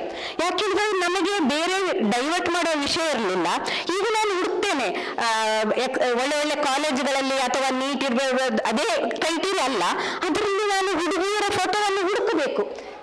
ತುಂಬಾ ಕಡಿಮೆ ಆಗಿದೆ ಇದು. ಯಾಕೆಂದ್ರೆ ಭಾವನಾತ್ಮಕವಾಗಿ ನೀವು ತುಂಬಾ ವಲ್ನರಬಲ್ ಇದ್ದೀರಿ, ನೀವು ನಿಮ್ಮ ಒಂದು ಡ್ರೀಮಿ ವರ್ಲ್ಡ್ಗೆ ಹೋಗ್ತಾ ಇರ್ತೀರಿ. ಅದಕ್ಕೆ ಪೂರಕವಾಗಿ ಈ ಕಥೆಯನ್ನು ಹೇಳ್ತೇನೆ. ಕಥೆ ಅಲ್ಲ, ಇದು ನಿಜವಾಗಿ ನಡೆದದ್ದು. ಅವಳು ಒಂದು ದಿವಸ ಅವಳ ಪ್ರಾಬ್ಲಮ್ ಏನು ಅಂತ ಹೇಳಿದ್ರೆ, ಅವಳು ಯಾವುದೋ ಒಂದು ಕರೆ ಬಂತು ಅಂತೇಳಿ ತುಂಬಾ ದೂರ ಮನೆಯಿಂದ ಓಡಿ ಹೋಗಿದ್ದಾಳೆ. ಸೊ ಈಗ ಲಕ್ಕಿಲಿ ಅವಳು ವಾಪಸ್ ಅವಳನ್ನು ಕರ್ಕೊಂಡು ಬಂದಿದ್ದಾರೆ. ಅವಳ ಸಿಂಗಲ್ ಪೇರೆಂಟ್ ಅಂತ ಹೇಳಿದ್ರೆ ಅವಳಿಗೆ ಅಪ್ಪ ಇಲ್ಲ, ಅಮ್ಮ ಮಾತ್ರ ಇರುವಂತಹವರ ಮಗಳು. ಅವಳ ಹತ್ರ ಆತ್ಮೀಯವಾಗಿ ಮಾತನಾಡಿದಾಗ ಅವಳು ಏನು ಹೇಳಿದ್ದು ಅಂತ ಹೇಳಿದ್ರೆ, ಹೌದು ನನಗೊಂದು ಹುಡುಗನ ಪರಿಚಯ ಆಗಿತ್ತು, ಅವನೇ ನನಗೆ ಮೊಬೈಲ್ ಎಲ್ಲ ತೆಗೆಸಿಕೊಟ್ಟಿದ್ದ. ಒಂದು ಆಫ್ಟರ್ನೂನ್ ಅವನಿಂದ ಒಂದು ಫೋನೇ ಬಂತು ನನಗೆ, ಏನಂತ ಹೇಳಿದ್ರೆ, ನೀನು ನಾಳೆ ಬೆಳಗ್ಗೆ ನಾನಿರುವಲ್ಲಿ ಬಾರದಿದ್ರೆ ನಾನು ಸೂಸೈಡ್ ಮಾಡ್ತೇನೆ ಅಂತ. ಸೊ ಏನು ಅನ್ಕೊಳ್ಳೆ, ಅವಳಿಗೆ ನಾನು ಹೇಳಿದೆಲ್ಲ ಪ್ರಾಬ್ಲಮ್ ಸಾಲ್ವಿಂಗ್ ಗೊತ್ತಿಲ್ಲ, ಡಿಸಿಷನ್ ಮೇಕಿಂಗ್ ಗೊತ್ತಿಲ್ಲ, ಜಡ್ಜ್ಮೆಂಟ್ ಯಾವುದು ಸರಿ ಯಾವುದು ತಪ್ಪು ಅಂತ ನಿರ್ಣಯ ತಗೊಳ್ಳಿಕ್ಕೆ ಗೊತ್ತಿಲ್ಲ. ಅಪ್ಪ ಇಲ್ಲ, ಅಮ್ಮನ ಹತ್ರ ಸಹ ಡಿಸ್ಕಸ್ ಮಾಡಿದೆ, ಉಟ್ಟ ಬಟ್ಟೆಲ್ಲ ಓಡಿದಾಳೆ. ಅಷ್ಟು ದೂರ, ಅವನಿರೋ ಜಾಗ ದೂರ, ಆದ್ರೆ ಅವಳ ಅದೃಷ್ಟ ಚೆನ್ನಾಗಿತ್ತು. ಯಾರು ಹುಡುಕಿಕೊಂಡು ಬಂದ್ರು, ಯಾವುದೇ ತೊಂದರೆ ಇಲ್ಲದೆ ಅವಳು ವಾಪಸ್ ಬಂದ್ಲು. ಈಗ ಅವಳು ಹೇಳ್ತಾಳೆ, ಈ ತರ ಹೆಣ್ಣು ಮಕ್ಕಳು ಮೋಸ ಆಗ್ಬಾರ್ದು, ಅವರಿಗೆ ನಾನು ಹೇಳ್ತೇನೆ ಡಾಕ್ಟ್ರೆ ಅಂತ. ಖಂಡಿತವಾಗಿ ನಾನು ಹೇಳಿದಕ್ಕಿಂತಲೂ ನಿಮ್ಮ ಪ್ರಾಯದ ಅವಳು ಅವಳ ಕಥೆಯನ್ನು ಹೇಳಿದ್ರೆ ನೀವು ಖಂಡಿತ ಅವಳಿಗೆ ನಿಮಗೆ ತುಂಬಾನೇ ನೆನಪಿರತ್ತೆ. ಸೊ ಇದನ್ನು ನಾನು ಯಾಕೆ ಹೇಳ್ತೇನೆ ಅಂತ ಹೇಳಿದ್ರೆ, ದಯವಿಟ್ಟು ಒಂದು ನಿರ್ಧಾರ ತೆಕ್ಕೊಳ್ಳುವಾಗ ಏನಾದ್ರೂ ಒಂದು ಸವಾಲಿದ್ರೆ ನೀವೇ ಅದಕ್ಕೆ ಪರಿಹಾರ ಕಂಡುಕೊಳ್ಬೇಡಿ. ನಿಮ್ಮ ಟೀಚರ್ ಇರ್ಬೋದು, ಅಪ್ಪ ಅಮ್ಮ ಇರ್ಬೋದು, ನಿಮಗೆಲ್ಲರಿಗೂ ಒಬ್ಬರು ಒಂದು ಮೆಂಟರ್ ಅಂತ ಬೇಕು. ಮೆಂಟರ್ ಅಂತ ಹೇಳಿದ್ರೆ ಅದು ಯಾರು ಆಗ್ಬೋದು, ಕೆಲವರಿಗೆ ಅಪ್ಪ ಅಮ್ಮನೇ ಮೆಂಟರ್ ಆಗಿರ್ತಾರೆ, ಟೀಚರ್ ಆಗಿರ್ಬೋದು, ನಿಮ್ಮ ಫ್ಯಾಮಿಲಿ ಕುಟುಂಬದ ಡಾಕ್ಟರ್ ಆಗಿರ್ಬೋದು. ಅವರ ಹತ್ರ ಒಂದು ಡಿಸ್ಕಸ್ ಮಾಡಿ ಮಾತ್ರ ಮೇಜರ್ ನಿರ್ಣಯಗಳನ್ನು ತೆಕ್ಕೊಳ್ಬೇಕು. ಸೊ ಇಂಥ ಹುಡುಗಿ ಕತೆ ಮುಗಿಲಿಲ್ಲ ಇಲ್ಲಿಗೆ. ಅವಳನ್ನು ಪುನಃ ಸ್ಕೂಲಿಗೆ ಸೇರಿಸ್ಬೇಕಂತ ಹೇಳೋದು ಅಷ್ಟು ಮುಜುಗರ ಉಂಟಾಯ್ತು. ಯಾಕೆಂದ್ರೆ ಅವಳು ಓಡಿ ಹೋದವಳಲ್ವಾ, ಈ ಥರರೆಲ್ಲ ಏನು ಅಂದ್ಕೊಳ್ತಾರೆ ಅಂತ. ಆದ್ರೆ ಅವಳ ಯಾವ ಸಂದರ್ಭದಲ್ಲಿ ಅವಳು ತಪ್ಪು ಮಾಡಿದಾಳೆ ಅಂತ ಹೇಳಿ ಅವಳು ಪುನಃ ಸ್ಕೂಲಲ್ಲಿ ಕಂಟಿನ್ಯೂ ಮಾಡಿದ್ಲು. SLC ಯಲ್ಲಿ ಅವಳು ಎಷ್ಟು % ಮಾರ್ಕ್ ತಗೊಂಡು ಗೊತ್ತಾ, 96.5 ಮಾರ್ಕ್ಸ್ ತಗೊಂಡ್ಲು. ಸೊ ಇದೆಲ್ಲ ನೀವು ತಪ್ಪು ಮಾಡಿ ಕಲಿಯುವುದಲ್ವಾ. ಸೊ ಜವಾಬ್ದಾರಿಯುತವಾಗಿ ನಿಮ್ಮ ಶರೀರದಲ್ಲಿ ಆಗುವ ಹಾಗೂ ಮನಸ್ಸಿನಲ್ಲಿ ಆಗುವ ಬದಲಾವಣೆಗಳನ್ನು ಗೊತ್ತಿರುವುದು ನಿಮ್ಮ ತುಂಬಾ ಅಗತ್ಯ ಅಂತ ಹೇಳಿಕ್ಕೆ ಈ ಹುಡುಗಿಯ ಕತೆ ನಾನು ನಿಮಗೆ ಹೇಳಿಕ್ಕೆ ಇಷ್ಟಪಡ್ತೇನೆ. ಮತ್ತೆ ಎಲ್ಲ ಈ ಕಾಲದಲ್ಲಿ ನೀವೆಲ್ಲ ಏನು ಡ್ರೀಮ್ ವರ್ಲ್ಡ್ ಈಗಲೇ ನಿಮ್ಮ ಬಾಳ ಸಂಗಾತಿಯನ್ನು ಆಯ್ಕೆ ಮಾಡೋದು ಆ ಲೆವೆಲ್ಗೆಲ್ಲ ಥಿಂಕ್ ಮಾಡ್ತೀರಿ. ಸೊ ಈ ನಿಟ್ಟಿನಲ್ಲಿ ಒಂದು ಅಂದ್ಕೊಳ್ಳಿ, ನಿಮ್ಮ ಬಾಳ ಸಂಗಾತಿಯನ್ನು ಆಯ್ಕೆ ಮಾಡಲಿಕ್ಕೆ ಇದು ಪ್ರಾಯ ಅಲ್ಲ, ಅದು ಸಮಯ ಅಲ್ಲ. ನೀವು ಸರಿಯಾಗಿ ನಿಮ್ಮ ಕರ್ತವ್ಯ ಈಗ ಅದಕ್ಕೆ ಫೋಕಸ್ ಮಾಡೋದು ಮಾತ್ರ ನಿಮ್ಮ ಕರ್ತವ್ಯ. ಯಾಕೆಂದ್ರೆ ನಿಮಗೆ ಸೋಷಿಯಲ್ ಮೀಡಿಯಾದಲ್ಲೆಲ್ಲ ತುಂಬಾ ಈ ತರ ಎಲ್ಲ ಕಾಣ್ಬೋದು. ಸೊ ಅದನ್ನೆಲ್ಲ ಬಿಟ್ಕೊಂಡು ಸಮರ್ಥವಾಗಿ ನಿಮ್ಮ ಮನಸ್ಸಿಗೆ ಬರುವ ಚಾಲೆಂಜಸ್ಗಳನ್ನು ಎದುರುಕೊಳ್ಳೋದು ತುಂಬಾನೇ ಮುಖ್ಯ ಆಗತ್ತೆ. ಈ ಸಂದರ್ಭದಲ್ಲಿ ನಾನು ಈಗಾಗಲೇ ಹೇಳಿದ ಹಾಗೆ ಆಗಾಗ ಕಿರಿಕಿರಿ ಆಗೋದು, ಕೋಪ ಬರೋದು ಅಲ್ವಾ, ತುಂಬಾ ಟೆನ್ಷನ್ ಆಗೋದು ಅದೆಲ್ಲ ಇರುತ್ತೆ. ಸೊ ಈ ಸಂದರ್ಭದಲ್ಲೆಲ್ಲ ನೀವು ಅದನ್ನು ಪ್ರತಿ ಸಂದರ್ಭದಲ್ಲೂ ಕೇಳ್ಕೊಳ್ಬೇಕು, ನನ್ನ ಶರೀರ ಹೇಗೆ ಇದೆ, ನನ್ನ ಮನಸ್ಸು ಹೇಗೆ ಇದೆ ಅಂತ. ಅರ್ಥ ಆಯ್ತಲ್ಲ? ಶರೀರ ಮತ್ತು ಮನಸ್ಸು ಅನ್ಕೊಳ್ಳಿ, ಒಂದು ವಾಹನ ಇದ್ರೆ ಅದರ ಎಂಜಿನ್ ಮತ್ತು ಬಾಡಿ ಅಂತ ಹೇಳ್ಕೊಳ್ಳಿ. ನೀವು ಯಾರು, ಅದನ್ನು ನಡೆಸುವಂತಹ ಒಬ್ರು ಚಾಲಕ ಅಲ್ವಾ. ಸೊ ಇದನ್ನು ಚೆನ್ನಾಗಿ ನೋಡ್ಕೊಳ್ಳೋದು ನಿಮ್ಮ ಜವಾಬ್ದಾರಿ ಅಂತ ನಾನು ಅಂದ್ಕೊಂಡಿದ್ದೇನೆ. ಸೊ ಈಗ 3ನೇ ಅಂಶ ಅದೇನು ಅಂತ ಹೇಳಿದ್ರೆ, ನಿಮ್ಮ ಶರೀರ ಮತ್ತು ನಿಮ್ಮ ಮನಸ್ಸನ್ನು ಜವಾಬ್ದಾರಿಯುತವಾಗಿ ನಿರ್ವಹಣೆ ಮಾಡೋದು ಹೇಗೆ ಅಂತ ಅಲ್ವಾ. ಸೊ ಶರೀರಕ್ಕೆ ಏನು ಬೇಕು? ಫುಡ್, ಆಹಾರ ಬೇಕು ಅಲ್ವಾ. ಮನಸ್ಸಿಗೆ ಏನು ಬೇಕು? ಮನಸ್ಸಿಗೆ ಒಳ್ಳೆ ಆಲೋಚನೆ ಬೇಕು. ಅದಕ್ಕಿಂತ ಮುಖ್ಯವಾಗಿ ಏನು ಬೇಕು? ನಮಗೆಲ್ಲರಿಗೂ ಗೊತ್ತಾ, ಮನಸ್ಸು ಬಯಸುವುದು ಏನು ಗೊತ್ತಾ? ಏಕಾಗ್ರತೆ ಬೇಕು. ಅರ್ಥ ಆಯ್ತಲ್ಲ? ಮನಸ್ಸಿಗೆ ಒಳ್ಳೆ ಆಲೋಚನೆಗಳು ಬೇಕು. ಆಲೋಚನೆಗಳು ಒಳ್ಳೆಯದು ಬಂದ್ರೆ ಮಾತ್ರ ನಮಗೆ ಏಕಾಗ್ರತೆ ಬರುತ್ತೆ. ಸೊ ನಮ್ಮ ಶರೀರಕ್ಕೆ ಜವಾಬ್ದಾರಿಯುತವಾಗಿ ಹೇಗೆ ನಿರ್ವಹಿಸುವುದು ಹೇಳಿದಲ್ಲ. ನಮ್ಮ ಪ್ರಾಯಕ್ಕೆ ತಕ್ಕಂತೆ ಎತ್ತರ ಉಂಟಾ ಅಲ್ಲ, ಎತ್ತರ ಎಲ್ಲ ಬರ್ಬೇಕಾದ್ರೆ ಏನು? ಸರಿಯಾದ ಫುಡ್ ಬೇಕು. ಬ್ಯಾಲೆನ್ಸ್ಡ್ ಫುಡ್, ನ್ಯೂಟ್ರಿಷನ್ ಬಗ್ಗೆ ನಾವು 1 ಗಂಟೆ ಮಾತಾಡ್ಬೋದು, ಆದ್ರೆ ಅದು ಈ ಸಂದರ್ಭ ಅಲ್ಲ. ನೀವೆಲ್ಲರೂ ಒಂದು ಅನ್ಕೊಳ್ಳಿ, ನೀವು ಆದಷ್ಟು ಪ್ರಾಸೆಸ್ಡ್ ಫುಡ್ ಮತ್ತೆ ಫ್ರೋಸನ್ ಫುಡ್ ಈ ಥರದನ್ನೆಲ್ಲ ತಗೊಳ್ಬಾರ್ದು. ಆದಷ್ಟು ಸ್ವಾಭಾವಿಕ ನ್ಯಾಚುರಲ್ ಆಗಿರುವಂತ ಫುಡ್. ನಿಮ್ಮ ಸುತ್ತಮುತ್ತ ನೀವು ನೋಡಿದ್ರೆ ಬೇರೆ ಬೇರೆ ಕಲರ್ ಕಾಣ್ತದಲ್ವಾ? ನೇಚರ್ ಅಲ್ವಾ? ನಾವು ಸಹ ನೇಚರ್ನ ಭಾಗ. ಸೊ ನಾವು ಜಸ್ಟ್ ಮನುಷ್ಯದ ಒಡನೆ ನಾವಿನ್ನು ಬಾಟ್ಲಲ್ಲಿ ಇಟ್ಟದ್ದು ಎಷ್ಟೋ ವರ್ಷಗಳ ಮೊದಲು ಮಾಡಿದ್ದು ಎಲ್ಲ ತಿನ್ಬೇಕು ಅಂತಿಲ್ಲ ಅಲ್ವಾ. ನಾವು ಆದಷ್ಟು ಫ್ರೆಶ್ ಫುಡ್ ತಿನ್ಬೇಕು. ಹಾಗೆ ನೀವು ಒಂದು ಅನ್ಕೊಳ್ಳಿ, ಅಟ್ಲೀಸ್ಟ್ ದಿನಾಲು ನಿಮ್ಮ ಪ್ಲೇಟಲ್ಲಿ ಎಲ್ಲ ಕಲರಿನ ಫುಡ್ ಉಂಟಾ ಅಂತ ಅಲ್ವಾ. ಕೆಂಪು ಬಣ್ಣದುಂಟಾ? ಇವತ್ತು ತಿಂದಿದ್ದೀರಾ? ಇಲ್ಲ ಅಲ್ವಾ. ತಿಂದಿದ್ದೀರಾ? ಇಲ್ಲ. ಆರೆಂಜ್ ಕಲರ್ದು ಏನಾದ್ರು ತಿಂದಿದ್ದೀರಾ? ನಿನ್ನೆ ತಿಂದಿದ್ದೀರಾ? ಇಲ್ಲ. ಕಂದು ಬಣ್ಣದ್ದು ಏನಾದ್ರು ತಿಂದಿದ್ದೀರಾ? ಇಲ್ಲ. ಹಸಿರು ಬಣ್ಣದ್ದು ಏನಾದ್ರು ತಿಂದಿದ್ದೀರಾ? ಇಲ್ಲ. ಎಲ್ಲೋ ಬಣ್ಣದ್ದು ಏನಾದ್ರು ತಿಂದಿದ್ದೀರಾ? ಇಲ್ಲ. ಸೊ ಆಗಾಗ ಕೇಳ್ಕೊಳ್ಳಿ, ನಾನು ಇವತ್ತು ಆರ್ಟಿಫಿಷಿಯಲ್ ಕಲರ್ ಅಲ್ಲ, ನ್ಯಾಚುರಲ್ ಆಗಿ ನಮ್ಮ ಸುತ್ತಮುತ್ತ ಇದೆ ಅಲ್ವಾ. ಎಲ್ಲ ಫ್ರೂಟ್ಸ್ ಮತ್ತು ವೆಜಿಟೇಬಲ್ಸ್ ತಗೊಂಡ್ರೆ ಸಾಕಲ್ವಾ, ಎಲ್ಲ ಬಣ್ಣ ಉಂಟು. ನಮ್ಮ ಪ್ಲೇಟಲ್ಲಿ ಸಾಮಾನ್ಯವಾಗಿ ಯಾವ ಬಣ್ಣ ಇರುತ್ತೆ? ನನ್ನನ್ನು ಒಳಗೊಂಡಂತೆ ಸಾಮಾನ್ಯವಾಗಿ ನಾವು ಯಾವ ಬಣ್ಣದ್ದು ತಿನ್ನೋದು? ವೈಟ್ ಅಲ್ವಾ. ವೈಟ್ ತಪ್ಪಿದ್ರೆ ಸ್ವಲ್ಪ ಒಂದು ಬ್ರೌನ್ ಕಲರ್ದು ಅಲ್ವಾ, ಅಷ್ಟೇ ಅಲ್ವಾ. ಸೊ ಈ ನೇಚರಲ್ಲಿರುವ ಈ ತರ ವೈವಿಧ್ಯಮಯ ಆಹಾರ ಪ್ರಾಣಿಗಳಿಗೆ ಮಾತ್ರವಾ? ನಾವು ಸಹ ಮನುಷ್ಯರಲ್ವಾ. ಸೊ ಇದರಿಂದಾಗಿಯೇ ನಮ್ಮ ಎಲ್ಲ ಪ್ರಾಬ್ಲಮ್ಗಳು ಬಂದದ್ದು ನಮ್ಮ ಆಹಾರ ಕ್ರಮ ಬದಲಾಗಿದೆ ಅಲ್ವಾ. ವೀಣಾ ಡಾಕ್ಟರ್ ನೋಡ್ತಾರೆ ಇವತ್ತು ಎಷ್ಟು ಮಕ್ಕಳು ಮುಟ್ಟು ಸಂಬಂಧಿ ತೊಂದರೆಯಿಂದ ಬರ್ತಾರೆ, ಎಷ್ಟು ಹೆಣ್ಣು ಮಕ್ಕಳು ಓವರ್ ವೈಟ್ ಇಂದ ಪ್ರಾಬ್ಲಮ್ ಆಗುತ್ತೆ, ಎಷ್ಟು ಮಕ್ಕಳಿಗೆ ಅನಿಮಿಯ ರಕ್ತಹೀನತೆ. ಯಾಕೆ? ರೆಡ್ ಕಲರ್ ಯಾವುದು ಇಲ್ಲವೇ ಇಲ್ಲ, ತಗೊಳ್ತಾನೆ ಇಲ್ಲ ಅಲ್ವಾ. ಸೊ ಇದೆಲ್ಲ ಕಬ್ಬಿಣ ಅಂಶ, ನಾವು ಕಾರ್ಬೋಹೈಡ್ರೇಟ್, ಪ್ರೋಟೀನ್, ಫ್ಯಾಟ್, ಮಿನರಲ್ಸ್ ಎಲ್ಲ ಇರಬೇಕಾದ್ರೆ ನಮ್ಮ ಆಹಾರದಲ್ಲಿ ಇದೆಲ್ಲ ಇರಬೇಕು ಆಯ್ತಾ. ಬ್ಯಾಲೆನ್ಸ್ಡ್ ಫುಡ್ ಆ ಥರ ಎಲ್ಲ ತುಂಬಾ ಮಾತಾಡೋದಕ್ಕಿಂತ ಇದು ಸುಲಭವಾಗಿ ಈ ತರ ಹೇಳೋದು ನನಗೆ ಬೆಟರ್ ಅಂತ ಅನಿಸ್ತು. ಸೊ ದೈಹಿಕ ಆರೋಗ್ಯಕ್ಕೆ ಪೂರಕವಾಗಿ ನಾವು ಇದನ್ನು ತುಂಬಾ ಜವಾಬ್ದಾರಿಯುತವಾಗಿ ನಮ್ಮ ಶರೀರವನ್ನು ನಾವು ನೋಡ್ಕೊಳ್ಬೇಕು. ಹಾಗೂ ನಮ್ಮ ಶರೀರವನ್ನು ನಾವು ಪ್ರೀತಿಸ್ಬೇಕು ಅಲ್ವಾ. ಅವನು ಉದ್ದ ಇದ್ದಾನೆ, ಅವಳು ಚಂದ ಇದ್ದಾಳೆ ಹಾಗೆ ಅಲ್ಲ. ಈಗ ಇವತ್ತು ನಾನು ನಿಮ್ಮ ಎದುರು ಈ ತರ ಇರ್ಬೇಕಾದ್ರೆ ನಾನು ನನ್ನ ಅಪ್ಪ ಅಮ್ಮ ಹೇಗಿದ್ರು ಅವರಿಂದ ನಾನು ಪಡ್ಕೊಂಡದ್ದುಂಟು, ಮತ್ತೆ ನಾನು ಎಷ್ಟು ಚೆನ್ನಾಗಿ ಇದಕ್ಕೆ ಬೇಕಾದ ಒಳ್ಳೆಯ ಪೆಟ್ರೋಲ್ ಅಥವಾ ಡೀಸೆಲ್ ಅಥವಾ ಆಹಾರ ಹಾಕಿದ್ದೇನೆ, ಅದನ್ನು ಹೊಂದ್ಕೊಂಡು ಸಹ ಉಂಟು.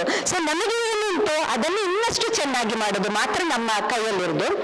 ಸೊ ಇದಾದ್ರೆ ನಿಮ್ಮ ಮನಸ್ಸಿನನ್ನು ಹೇಗೆ ಜವಾಬ್ದಾರಿಯುತವಾಗಿ ನಿರ್ವಹಿಸುವುದು ಅದು ತುಂಬಾ ಮುಖ್ಯ. ಶರೀರಕ್ಕೆ ಇನ್ನೊಂದು ತುಂಬಾ ಅಗತ್ಯ ಯಾವುದು? ಆಹಾರ ಇದ್ದಷ್ಟೇ ಎಕ್ಸಸೈಸ್ ಸಹ ಬೇಕು ಆಯ್ತಾ. ದಿನಕ್ಕೆ ಒಂದು 20 ನಿಮಿಷ ಒಳ್ಳೆ ಎಕ್ಸಸೈಸ್ ಬಿಡಬೇಕು, ಆಗ ನಮ್ಮ ಶರೀರದಲ್ಲಿ ಒಳ್ಳೆ ಹಾರ್ಮೋನುಗಳು ಬರುತ್ತೆ. ಇನ್ನು ನಮ್ಮ ಮನಸ್ಸನ್ನು ಜವಾಬ್ದಾರಿಯುತವಾಗಿ ಹೇಗೆ ನಿರ್ವಹಿಸುವುದು ಅಂತ ನಾನು ಈಗಾಗಲೇ ಹೇಳಿದೆ ಅಲ್ವಾ.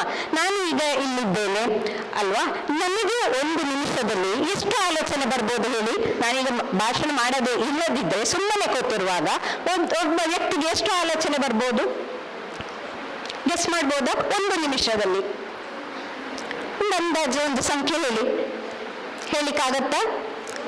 ನೀವು ನಂಬಲಿಕ್ಕಿಲ್ಲ, ಒಬ್ಬ ವ್ಯಕ್ತಿಗೆ ಒಂದು ನಿಮಿಷದಲ್ಲಿ 40 ಆಲೋಚನೆ ಬರ್ತದೆ. ಅರ್ಥ ಆಯ್ತಲ್ಲ. ಸೊ ನಾವೆಲ್ಲ ಏಕಾಗ್ರತೆಯ ಕೊರತೆ ಉಂಟು ನಮಗೆ ಅಲ್ವಾ. ಇದು ಸಾಮಾನ್ಯವಾಗಿ ಈಗ ವಹಿಸ್ಕೊಳ್ಳಿ, ಹೀಗೆ ಮಾತಾಡ್ತೇವೆ, ಅಲ್ಲಿಂದ ಫೋನ್ ಬರುತ್ತೆ, ಅಲ್ಲಿಂದ ಮತ್ತೊಂದು ಮೆಸೇಜ್ ಬಂದದ್ದು ಬರುತ್ತೆ. ಸೊ ಇಷ್ಟೆಲ್ಲ ಆಗುವಾಗ ನನಗೆ ಎಷ್ಟೋ ಪೋಷಕರು ಬಂದು ಹೇಳ್ತಾರೆ, ಡಾಕ್ಟರ್ ನನ್ನ ಮಗಳು ಚಂದ ಓದ್ತಾಳೆ, 1 ಗಂಟೆ ಕೂತ್ರೆ ಹೇಳುದಿಲ್ಲ, ದಿನಕ್ಕೆ 5-6 ಗಂಟೆ ಓದ್ತಾಳೆ, ಆದ್ರೆ ಮಾರ್ಕ್ಸ್ ಒಂದು ಮಾತ್ರ ಬರೋದಿಲ್ಲ. ಈಗ ಗೊತ್ತಾಯ್ತಲ್ಲ ಯಾಕೆ ಕಾರಣ ಅಂತ. ಸೊ ನಿಮ್ಮದು ಕ್ವಾಂಟಿಟಿಗಿಂತಲೂ ಕ್ವಾಲಿಟಿ ಆಫ್ ಟೈಮ್ ತುಂಬಾ ಮುಖ್ಯ ಅಲ್ವಾ. ಈ 1 ನಿಮಿಷದಲ್ಲಿ 40 ಆಲೋಚನೆಗಳು ಬರುವಾಗ ನಿಮಗೆ ಈ ಮ್ಯಾಥ್ಸ್ ಅಥವಾ ಫಿಸಿಕ್ಸ್ ಇದೆಲ್ಲ ಹೇಗೆ ಅರ್ಥ ಆಗ್ಬೇಕು ಅಲ್ವಾ. ಸೊ ನೀವೆಲ್ಲ ಮಾನಸಿಕವಾಗಿ ಜವಾಬ್ದಾರಿಯುತವಾಗಿ ಹೇಗೆ ನಿರ್ವಹಿಸಬಹುದು ಅಂತ ಹೇಳಿದ್ರೆ, ಪ್ರತಿ ಕ್ಷಣವು ನಿಮ್ಮ ಆಲೋಚನೆಯನ್ನು, ನಿಮ್ಮ ಭಾವನೆಯನ್ನು, ನಿಮ್ಮ ವರ್ತನೆಯನ್ನು ಅಂತ ಗಮನಿಸ್ತಾ ಇರಬೇಕು. ಈಗ ನಾನು ಮಾತಾಡ್ತಾ ಇದ್ದೇನೆ, ನಾನು ಸ್ವಲ್ಪ ಖುಷಿ ರಿಲ್ಯಾಕ್ಸ್ ಆಗಿರ್ಲಿಕ್ಕೆ ಕಾರಣ ಏನು ಅಂತ ಹೇಳಿದ್ರೆ, ನೀವೆಲ್ಲ ಎಲ್ಲಿದ್ದೀರಾ, ಆಸಕ್ತಿಯಿಂದ ಕೇಳ್ತಾ ಇದ್ದೀರಾ ಅಲ್ವಾ? ಸೊ ನನ್ನ ಥಾಟ್, ಭಾವನೆ, ವರ್ತನೆ ಆ ರೀತಿ ಇರುತ್ತೆ. ಸೊ ಪ್ರತಿಯೊಬ್ಬರು ಯಾರಾದ್ರೂ ನಿಮ್ಮೊಟ್ಟಿಗೆ ಇರುವವರು ಅಬ್ನಾರ್ಮಲ್ ಆಗಿ ಬಿಹೇವ್ ಮಾಡಿದ್ರೆ, ನೀವು ಎಂಪತಿ ಇರಲಿ ನಿಮಗೆ, ಯಾಕೆ ಅವಳು ಈ ತರ ವರ್ತಿಸ್ತಾಳೆ, ಸೊ ನಿಮಗೆ ಬರುವ ಆಲೋಚನೆ ಅವರಿಗೆ ಬರ್ಬೇಕು ಅಂತಿಲ್ಲ ಅಲ್ವಾ? ಸೊ ಇದು ಕಾಗ್ನಿಟಿವ್ ಬಿಹೇವಿಯರ್ ಥೆರಪಿ ಅಂತ. ಯಾಕೆಂದ್ರೆ ನಿಮ್ಮ ಆಲೋಚನೆ, ಭಾವನೆ ಮತ್ತು ವರ್ತನೆ, ಸೊ ನಾನು ಬಿಹೇವ್ ಮಾಡಿದ ಹಾಗೆ ನೀನು ಬಿಹೇವ್ ಮಾಡ್ಬೇಕು ಅಂತಿಲ್ಲ. ಹಾಗೇಳಿ ಆ ವರ್ತನೆಗಳು ಸಾಮಾಜಿಕವಾಗಿ ಸ್ವೀಕಾರಾರ್ಹ ಇರಬೇಕು ಅಲ್ವಾ? ನನಗೆ ಹೀಗೆ ಭಾವನೆ ಬಂತು ಅಂತ ಹೇಳಿ ನಾನು ಯಾರಿಗಾದ್ರೂ ಹೊಡಿಲಿಕ್ಕೆ ಆಗ್ತದಾ? ಅಲ್ಲ. ಸೊ ಈ ಭಾವನೆಗಳನ್ನು ನಾವು ಕಂಟ್ರೋಲ್ ಮಾಡ್ಲಿಕ್ಕೆ ಸಹ ಗೊತ್ತಿರಬೇಕು. ಇದು EQ ಅಥವಾ ಭಾವನಾತ್ಮಕವಾಗಿ ಪ್ರಬುದ್ಧತೆ ಅಲ್ವಾ?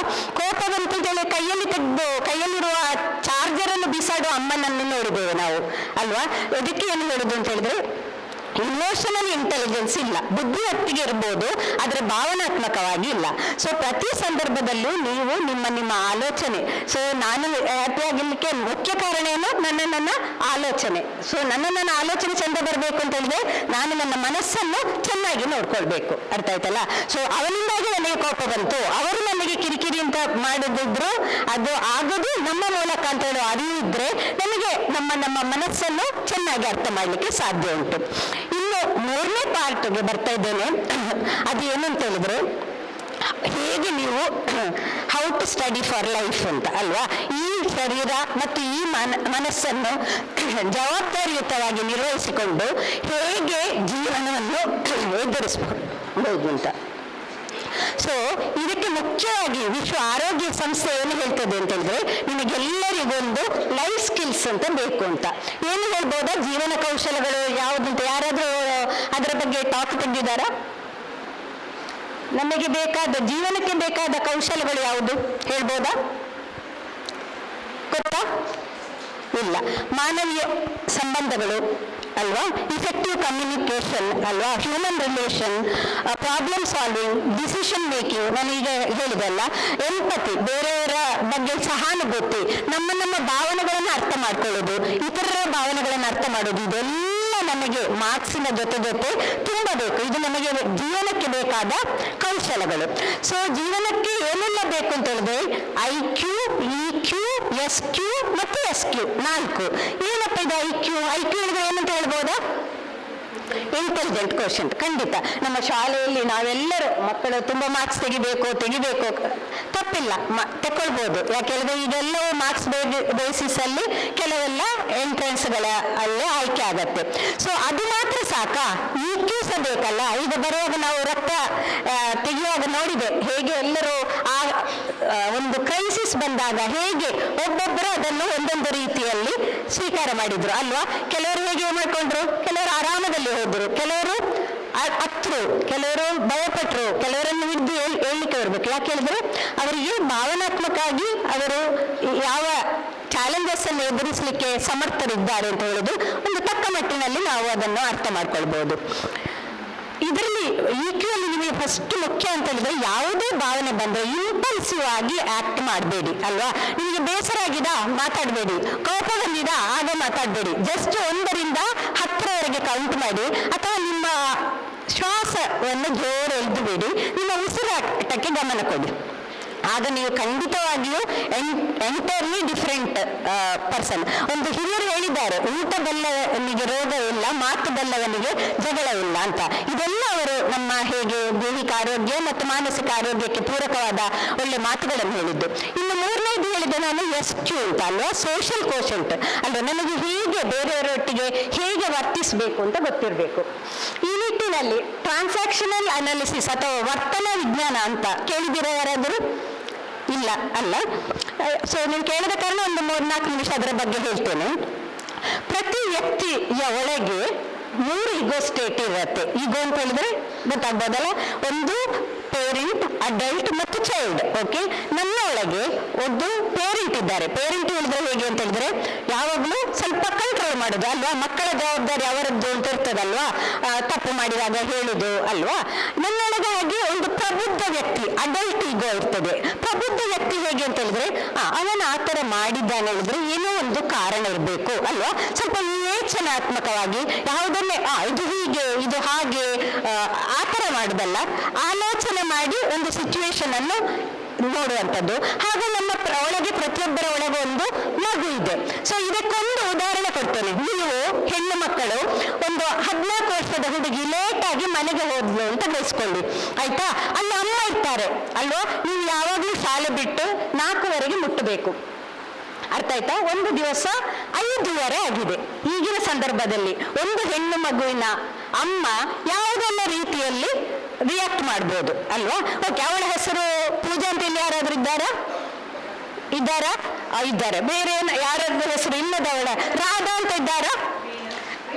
ವೀಣಾ ಆಯ್ತಾ, ಒಬ್ಳು ರಾಧಾ ಅಂತ ಇಟ್ಕೊಳ್ಳುವ ಅಲ್ವಾ. ರಾಧಾ ಹೆಣ್ಣು ಮಗಳು 14 ವರ್ಷ ಲೇಟ್ ಆಗಿ ಬಂದ್ಲು. 4ವರೆಗೆ ಯಾವಾಗ್ಲೂ ಮುಟ್ತಾಳೆ. ಒಂದು ವೇಳೆ ಲೇಟ್ ಆಗೋದಿದ್ರೆ ಅವಳು ತಿಳಿಸ್ತಾಳೆ. ಸೊ ಈ ಅಮ್ಮ ರಾಧನ ಅಮ್ಮ ಕೇಳ್ತಾಳೆ. ಯಾವ ರೀತಿ ಕೇಳ್ಬೋದು ಈಗ, ಆಯ್ತಾ. ಅಮ್ಮ ಅಲ್ವಾ, ಯಾಕೆ ನೀನು ಲೇಟು ಕೇಳ್ಬೇಕು ತಾನೆ ಅಲ್ವಾ. ಕೇಳದಿದ್ರೆ ಹೇಗೆ, ಯಾರು ಅವಳನ್ನು ಕಂಟ್ರೋಲ್ ಮಾಡೋದು? ಅಮ್ಮ ಅನ್ಕೊಳ್ತಾಳೆ ಅವಳನ್ನು ಕಂಟ್ರೋಲ್ ಮಾಡೋದು ನನ್ನ ಜವಾಬ್ದಾರಿ ಅಲ್ವಾ. ಆಗ ಈ ರಾಧೆ ಅನ್ಕೊಳ್ತಾಳೆ ನಾನೀಗ ದೊಡ್ಡ ಆಗಿದ್ದೇನೆ ಅಲ್ವಾ. ಅವಳೇನು ಹೇಳ್ತಾಳೆ, ನಾನು ಯಾವಾಗ ಬೇಕಾದ್ರೂ ಬರ್ತೇನೆ, ನೀವು ಯಾರು ಯಾವಾಗ್ಲೂ ಜೋರು ಮಾಡುದು ಅಂತ ಹೇಳ್ಬೋದು. ಅಲ್ಲಿಂದ ಹೇಗೆ ವಿವಾದ ಹೋಗ್ಬೋದು. ನೀನು ಯಾವಾಗ್ಲೂ ಹಾಗೆ, ನೀನು ನಿನ್ನ ಅಪ್ಪನ ಹಾಗೆ ಅಲ್ವಾ, ನಿನ್ನ ಅಜ್ಜಿಯು ಹಾಗೆ, ಎಲ್ಲ ಎಲ್ಲೆಲ್ಲಿಂದ ಎಲ್ಲೆಲ್ಲಿಗೂ ಹೋಗ್ಬೋದು.